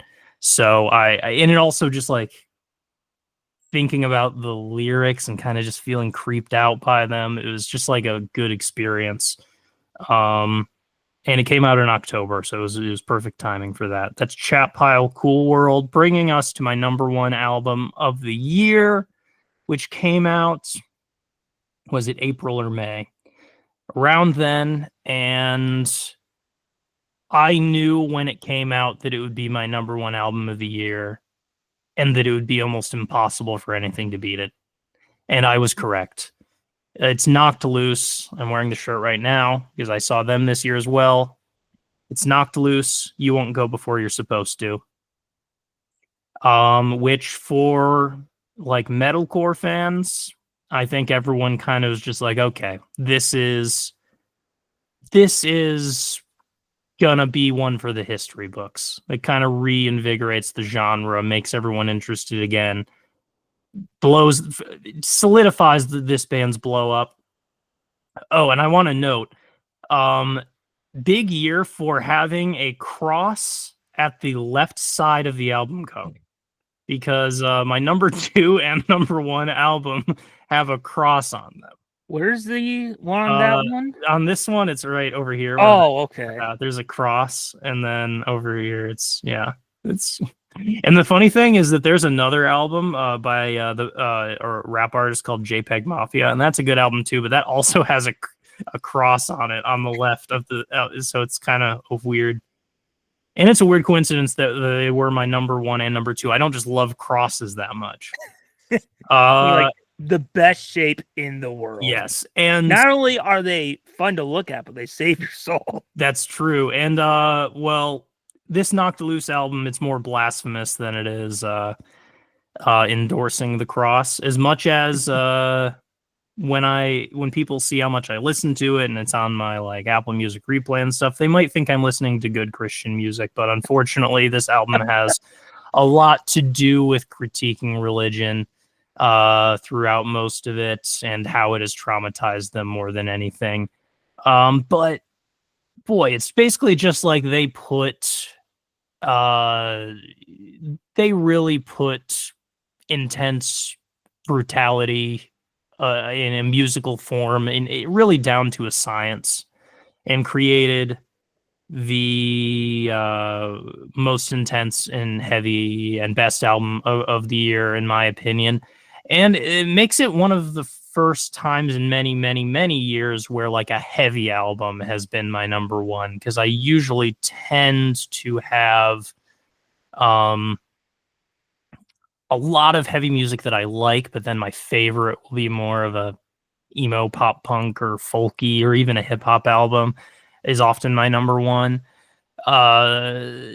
This is one of my favorite just heavy albums in many, many years. So it has to be my number 1. And it solidifies this band Knocked Loose as like maybe my second or third favorite band of all time, which that list changes a lot, but they are up there now, and at least in my top 5 favorite artists of all time, because this is after a really stellar EP a couple of years ago that was like perfect and amazing. A couple of really good singles over the past year or so, and like both of their previous albums. This is their third full-length album. Both of those were solid, really incredible too, and it's been cool to follow them all these years. And basically, they reached like the like it feels like the scientifically best. Like they went to the lab and they created the concoction for the best version of their sound. And that's Knocked Loose. You won't go before you're supposed to. You know, what was that all you had to say about yeah, that's that all. album? You bring it up, they had a cross remind me of something. Oh yeah, I debate bringing it up, but I don't care. I'm going to. That's fine. So for some reason, me and my sister, we looked up the live stream to the old church we used to be dragged to go to. Oh, and some of this stuff, when you just scrub through it without context, and the fact that the guy who speaks naturally sounds drunk, you get some great stuff. Because I don't know if you know this, okay, but I'm going to tell you what I randomly just scrubbed through and clicked play randomly on. Yeah. This will blow your mind, okay? Yeah. He said, the rhinoceros has a powerful horn, but the rhinoceros in no way compares to the power of Jesus Christ. What?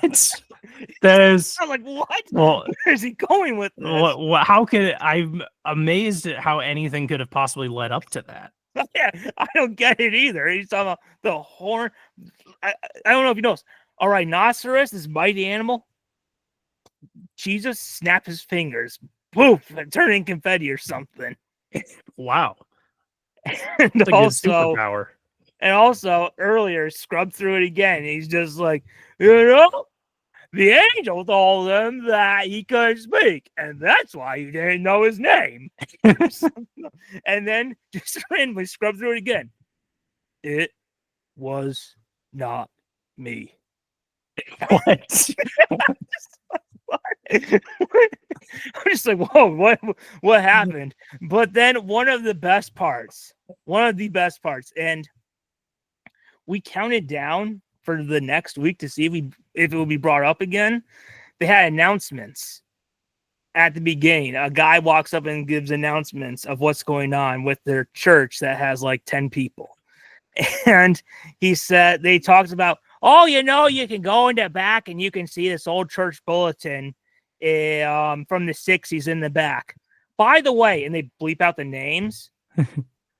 He's going to visit with his probation officer, and they're going to take off the ankle monitor this week, and everyone applauds. Oh my gosh. I was like, what?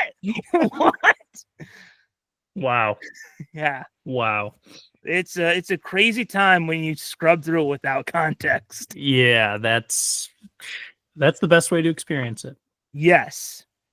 I can honestly say I never enjoyed it more than without context. Yes, of and course. Little bits. Yes, that's the best way to do it. Yes.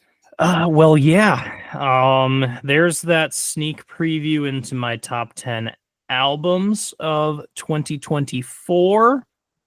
How about we wrap this episode up with comics? Because I mean, I'm the only one with a music list. You're the only one with a comic list for this year. Oh yes. Did you read any comic books from this year? Or no? I don't think I did actually. If I read some graphic novel stuff, like some Junji Ito, like brought up earlier in the year, but not any just comic books. All right. So, I don't have them in order, but I will save the big three for the end. Okay. So that once I get to those, so you'll know third favorite, second favorite, and number one. Yeah. So this year, man, we talked about superhero movie and TV show. What a great year. Man, this was probably the best year of comic books that I remember in my time collecting. I can't remember the last time both DC and Marvel were just putting out such great stuff. And look, I didn't plan on reading, like, we had the launch of 2 new universes, and I was just going to read those. But you know what would happen after I finished one issue? I would say, I want more. Mm-hmm. So I would just grab and see what there all was. So this year, I've gone through more new comics than I have in a while. So I'll bring these ones up quick. One of them is going to be a hot take. This one I'm going to bring up as a hot take because everyone on the internet hates it. Oh. But I'm just going to give my 2 cents, okay? Mm-hmm. So one of my favorites this year, I'm just going to be honest. Now, I have not read this whole run, okay? I've read just a few issues. But I really liked The Amazing Spider-Man by Zeb Wells and John Romita Jr. You know, they did like these crime boss storylines with Tombstone. And it really kind of reminded me of like the crime stories that we get in the video game. So that was awesome. And John Romita Jr., he was the artist on The Amazing Spider-Man when I started reading comics. And basically in comics, the artist is kind of like an actor. So like it's kind of the comic book equivalent of seeing his version of Spider-Man in a comic is kind of like the equivalent of seeing like Toby in a movie. Mm-hmm. Like I'm like, oh, Spider-Man. And he's one of my favorite artists of all time.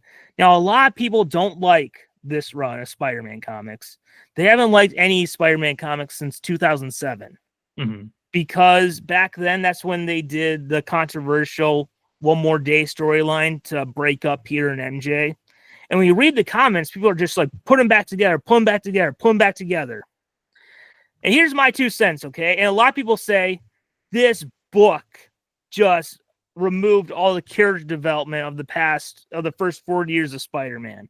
And this is my 2 cents, is that for me, you know, I love that the original Stan Lee run of Spider-Man, you know, that culminated with One More Day. But just for me, my point of view at it, it's technically the same version. I view that version of Spider-Man ended with One More Day. That the story Stan Lee started ended in 2007. That's done now. Yeah. And that we had this 10-year gap where we had Dan Slott. Ugh. People talk about Spider-Man comics sucking. I remember when I would read a Spider-Man comic and I regretted buying it. I was like, I can't believe I spent $4 on this crap. And for me, like when I look at like Nick Spencer's run or Zeb Wells, for me, Spider-Man, The Amazing Spider-Man is no longer this book a Peter Parker growing up and developing. It's now an anthology book where every time a new writer takes over, that's basically when the book reboots. Like that is that version of Peter Parker.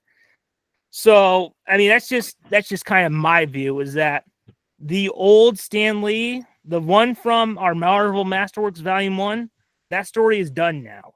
And it had a great run. But for me, whenever I pick up The Amazing Spider-Man, that's its own version. It's not connected to those. And I think part of the reason is because we had that 10-year gap with Dan Slott where I'm like, those are not canon. So part of me is just like, it's its own separate thing. So that's kind of how I think. If you want Spider-Man who's like growing character development, well, we will bring it up later in a very exciting comic book. So another one, now every year Marvel does these big crossover events. And this year they did Blood Hunt, which was teased on Free Comic Book Day. And most of the time it's like these space stories that I don't really care about, kind of like Infinity War and stuff. Like, I like Infinity War, but that's not my favorite type. This one, New York, vampire plague. And the characters are on their own, trying to fight off the vampires. And I read a Spider-Man issue about it. I read Wolverine, and there's an Avengers comic where it's Cap trying to unite like this group of less experienced heroes. And boy, what a cool premise of us, like, hey, it's the eternal night. There's vampires everywhere, and we are on our own. It very much was like a Halloween superhero adventure, and it was awesome. I really liked what I read of it. This one was one I was really looking forward. X-Men 97. They did a comic book prequel to it, and once again, it felt just like the old 90s cartoon. It was really fun to see kind of the bridge between the end of X-Men the Animated Series and the start of X-Men 97. It also explained why one of my biggest criticisms of X-Men 97 is they have Bishop as a member of the team who's from the future. And I'm just like, they never explain why he's there or how he got there. But the comic book, they take the time to explain how Bishop got there. And it was one of my favorite comics to read this year. My next one is the first issue of a mini series that I just read a couple days ago. I got it for free. You know what Marvel does now? This is such a smart thing they do. They do this thing called Marvel must-haves, which is comic book shops. They get this 60-page book that they give away for free. And this issue gives you 3 Marvel storylines that if you read these are easy for you to jump into. Like, you don't need a bunch of background context, and they give you digital codes so you can have the next issues too. And I picked up one of those, and it had Avengers Twilight, which is this Elseworld story set in the future where like the government is kind of watching over everyone. It feels like the superheroes have failed, and Captain America, old Steve Rogers, is kind of unhappy with what the world has become. And it's Elseworlds. That's important to remember, because we see that there was this big Hero Day incident that got a lot of heroes killed, including Spider-Man. And then Daredevil was murdered, and like Luke Cage comes to Captain America and says he's leading the resistance. Also, the Avengers are led by Tony's son, and he's doing a terrible job of running them. and Luke Cage goes to Captain America and says, "We need Captain America to come back and put the world right again." It's honestly, it's kind of like Marvel's version of Kingdom Come that DC did with Superman. And I've read the first issue. I'm going to read number 2 soon. But like, even though it's the first issue, when I got done with that, I was like, wow, that was amazing. So Avengers Twilight, that's a very good one. So now we're to my top 3 comic books of the year. Cool. And, you know, my number 3 is DC's. Let me see what I can bring up. Is DC's Absolute Universe. That's right. Just like Marvel, this year DC kicked off a brand new universe, the Absolute Universe. And while I don't like it as much as the regular DC universe that we have in the comics, I really, really enjoyed this. Honestly, if you were to, and they launched with Batman, then Wonder Woman, then Superman. And honestly, there's a lot of stuff that at first I'm just like, ooh, I don't know if I like where you're going with this, because you're making big changes because it's its own storyline. It's its own separate universe. But the fact that these comics are so good makes you accept it. Like in Batman, I'll give you a shocker. I didn't know how to feel about this at first, but it didn't matter because when I was finished, the comic was great. Bruce Wayne's father is dead, but his mom is still alive. So that was just like, but the comic is so good that you kind of accept it. And look, I don't think she'll be around much longer. I'll just say that. But I think all 3 books are really good, and they really do a great job of reinventing the characters. It honestly feels like it doesn't feel like there's a weak book in there. Like it feels like whatever your favorite Absolute book is, it's the one that's about your favorite character. So mine clearly is Batman. I love this Batman comic book by Scott Snyder, who did a great job with the New 52. I also really enjoy Wonder Woman. Superman is my second favorite one. And Wonder Woman is really good, although it does very much lean into like Greek mythology and all that. Yeah, I actually really like this Wonder Woman. I actually really like this Wonder Woman design, maybe because I can kind of see that where you're saying the Greek mythology thing, but the design's really cool. Yeah. And you know, the difference between the regular Diana, who was raised on Themyscira, is that this version Diana was raised in hell. Okay. So yeah, that's cool. Yeah, that's awesome. And we also introduced Steve Trevor. And in Superman, Lois, she works for the army, but we see at the end of issue 2, she's typing up a report and she's kind of getting the hang of it. Like, maybe she'll become a journalist. Oh, end of Batman number 1. I gotta mention this. This was awesome. They talk about some guy who's like a new employee or something, I remember, and they talk about, is his name Jack or Arthur? And at the very end, you're like, oh, that's the Joker. And we have gotten a tease that Absolute Batman, there will be a Robin. So we gotta wait for that. But yeah, seeing this universe, a brand new universe launch, it just really takes me back to, you know, back in our senior year of high school when the New 52 was launched, or back seeing the early days of the Arrowverse get launched. It's this exciting thing of like a brand new universe with so much potential. So I really love that. I think I've said, yeah, for me, love all the books, but Batman's easily my favorite one. Cool. Yeah. So we'll go on to my number 2 one. And it was, there's no sugarcoating it. This was the biggest thing to happen to comic books this year. So much that some people would say that the Absolute Universe was copying it, but it didn't matter because the Absolute Universe was great, and this is great. My number 2 comic of the year is the launch of the new Ultimate Universe. This is what got me back into reading Marvel and to, you know, going and reading the current Marvel Universe stuff. It's so good. And it kicked off with Ultimate Spider-Man, which was the book which was a book the character needed so bad. You know, people were unhappy about, like, it feels like this character isn't developing anymore. And I've always kind of felt like, you know, I kind of feel like Marvel needs to reboot their comics because there's only so much you can do, you know, if you're not, because we don't want to see Peter Parker get old and die. So you kind of do have to reboot him.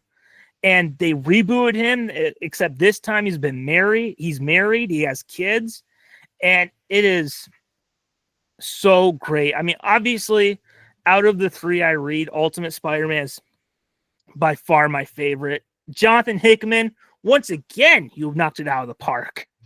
And look, when they announced they were doing a new Ultimate Universe, that was a big thing because you're creating expectations of creating a universe that's easy to read, easy for new readers to jump into, and that also has high quality. And I feel, while it may not be as, I don't think it's as accessible for new readers as the old Ultimate Universe was. Like, you should really start at issue 1 of Ultimate Spider-Man, but it's really great, and I'm very happy with how it's turned out. Ultimate Black Panther was the second one, and I really enjoyed it. It is, I think, the weakest of the 3 books that I read, but I have really enjoyed it. And even though I love Black Panther, my favorite character in there is that they have Storm from the X-Men in there. So that's really cool. One book that I didn't read initially, but then with the announcement of something else, I decided to go back, and I found issue 1 in the dollar bin, was Ultimate X-Men, which at first I was like, yeah, look, I'm not going to lie. $5 for an X-Men comic that has no X-Men characters, not even Wolverine, that's a lot to ask. But Ultimate X-Men is set in Japan. It follows this character, Armor, who I believe the only on-screen version we had was in the X-Men anime series they did for G4, which was a really good show. And overall, it's okay. It's, my biggest thing is, like, they should not have called it Ultimate X-Men because it is not an X-Men book. But, you know, overall, it's interesting, but it is my least favorite of them. My second favorite is the Ultimates. That is great. So far, I mean, obviously Spider-Man is my favorite character in this universe. This Captain America is my second favorite character in this universe so far, and this is easily one of my favorite Avengers comics runs of all time so far. It's so good, and you know, a lot of people point out it's kind of the opposite of what the old Ultimates was the old Ultimates, you know, in our post 9/11 world, it was, you know, the government bringing together a group of superheroes to kind of protect the world. And even you see George W. Bush talking to Captain America saying, what do you think about the 21st century? In this one, because of the storyline that the bad guy is the secret person behind all this horrible stuff going on in the world, the Avengers are kind of like Star Wars, these rebels trying to put the world back together. And that's really cool, especially Cap's point of view, where, you know, he was frozen, the world seemed fine, and then it just fell apart afterwards. And, you know, we talk about villains. Right now, they've set it up where they have their Thanos in the Maker, who is the one behind the scenes who screwed up the whole world. Like, he's the one who made it so that Peter Parker wasn't bitten by that radioactive spider when he was 15. Mm-hmm. Like, the end of Ultimate Invasion 1, he gets that spider, and then Tony's the one who has to bring Peter the spider and tell him, like, you were supposed to be bitten years ago and become one of Earth's greatest heroes. Yeah. So that's great. I also really like how the Ultimates, the whole thing is about trying to fix the world that the Maker destroyed. And that's great because they also have files about the regular Marvel universe and how the world is supposed to be. Oh, yeah. Interesting. So that's really cool. I've really enjoyed it. And, you know, I think it was a couple weeks ago, they this one shot called Ultimate Universe Year One, which kind of felt like a season finale for this first season of the Ultimate Universe. And there's always been one thing I felt was missing from the Ultimate Universe. As much as I love the Ultimate Universe, there's always felt like there was one thing missing. And at the end of the book, we got a post-credit scene for a new series. And we finally got our first appearance of Ultimate Wolverine. Oh, awesome. So he's there. He's a part of this universe. He's out there right now. And I am very looking forward to January to when we get his first issue in Ultimate Wolverine #1. So very cool. Ultimate Universe. Oh my God. So good. That's awesome. That brings us to our #1, my favorite one. And I wish I could say it was something, I love the Ultimate Universe. I love the Absolute Universe. But for me, if I'm going to be honest, what were my favorite comics this year? It was the stuff we were getting from our regular DC universe. They did All In, which was they relaunched all their books, putting on new writers, so that with the goal of if you can go and pick up a new DC book and it's easy for someone to jump in on. And I've really enjoyed the stuff from the DC universe. To compare, I prefer the Ultimate Universe over the regular Marvel universe. And even though I love the Absolute Universe, I still prefer the regular DC universe. Mm-hmm. And I thought they'd done some exciting stuff. My favorite 2 books, no surprise, from this year are the current runs of Batman Detective Comics. And they just, the best way to describe them is they feel like the comic book versions of the Arkham games.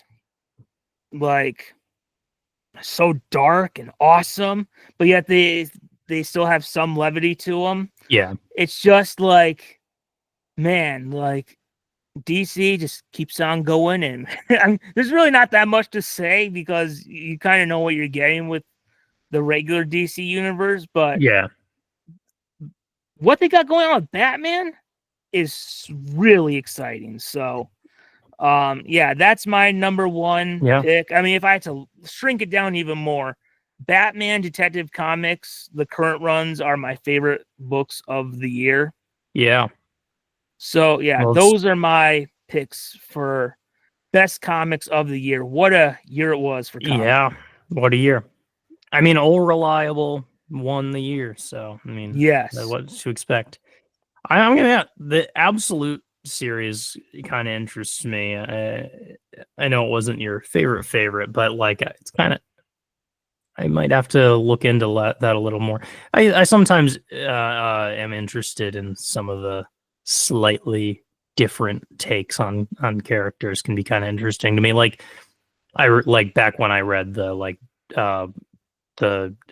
Metal Dark Knights. Oh Metal, that was also by Scott Snyder. Yeah, which I thought was an interesting take. It was a cool aesthetic. So, the Absolute looks very interesting. Yeah, Absolute is really good. I mean, I love all of them, but Batman, that's their crown jewel. Absolute Batman by Scott Snyder, that's the winner. Yeah, that is it. It's so good. That's cool. Well, yeah, that is definitely a big year for comics. I mean, I certainly recognize that. I mean, that's a big change, and I had been saying on this podcast for years that I wish it was easier to like jump in somewhere, and I think it's very much more obvious that there are places to jump in now. Oh yes, got DC All In, Ultimate Universe, Absolute. Don't know. Well, I mean, they just relaunched X-Men. They're having a new writer take over Spider-Man, so that should be easy to jump into. Yeah. But, 4 universes right now between DC and Marvel. And all 4 of them are so good right now. Yeah, that's exciting. I've always said, I mean, I know I didn't really read much comics this year, but I would rather jump into comics than to, have too much hope in movies right now. So if this podcast ever needs to turn into a comics podcast, I'm all ears. Oh yes. And yeah, with that, I mean, that's comics. I'm very excited to talk about our best movies of the year. So maybe we Oh yeah. should start looking at the end of this episode and Yes. ahead to the beginning of the next episode. Oh yeah. Now before we go, real quick, because it's episode 101, I knew we had to fit something in. One rabbit hole. Yeah. Okay. One rabbit hole. Well, I know where You this have a is guess of gonna what it is? Well, I know what the topic is going to be, I guess, Okay. because it's 101. Yes. I Uh, guess this rabbit hole is, what version of 101 Dalmatians are you most nostalgic for? That's a weird question because when I think of 101 Dalmatians, I just think only of the 1961 animated movie. And that's what comes to mind immediately. I'm having trouble on even thinking of other versions. I'm pretty sure I saw one of the usually lackluster Disney sequel movies of 102 Dalmatians. I think I saw that, but I think there was a like maybe 90s live action movie that I never saw. There was with Glenn Close. Okay. But I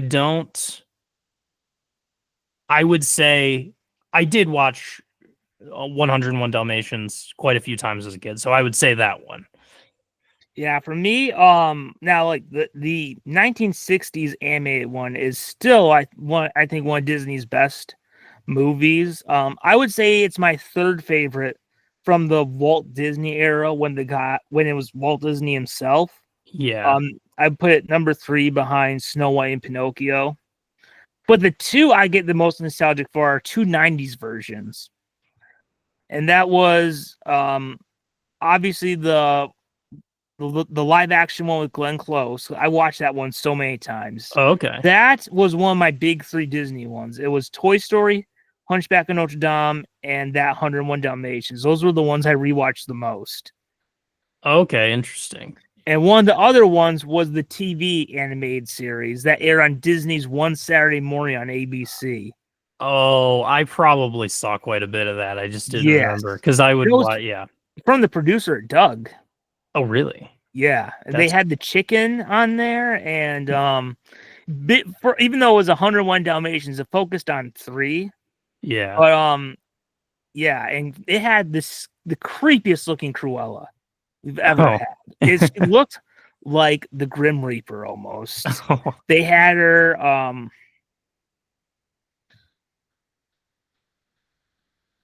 yeah, she there was something off about this one.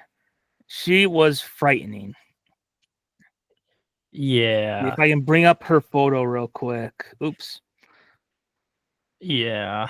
Yeah, the series is coming back to me a little, but yeah, this series is coming back to me a lot now. Oh yeah, it's on Disney Plus. I've been rewatching it. Still very enjoyed. That's cool. Yes. Well, 101 Dalmatians. That's one Dalmatian for every episode of the podcast comment section. That's right. But it won't be long. There'll be some new Scrappy Doo like baby that ruins everything because we're about to release basically around the exact same time, episode 102. That's right. Which will be our best movies of 2024. Don't miss it. That's right. So, yes, I believe we've come to the end of this journey, celebrating all the other media from 2024. That's right. And the way that we end this show is to remember to keep falling down that rabbit hole.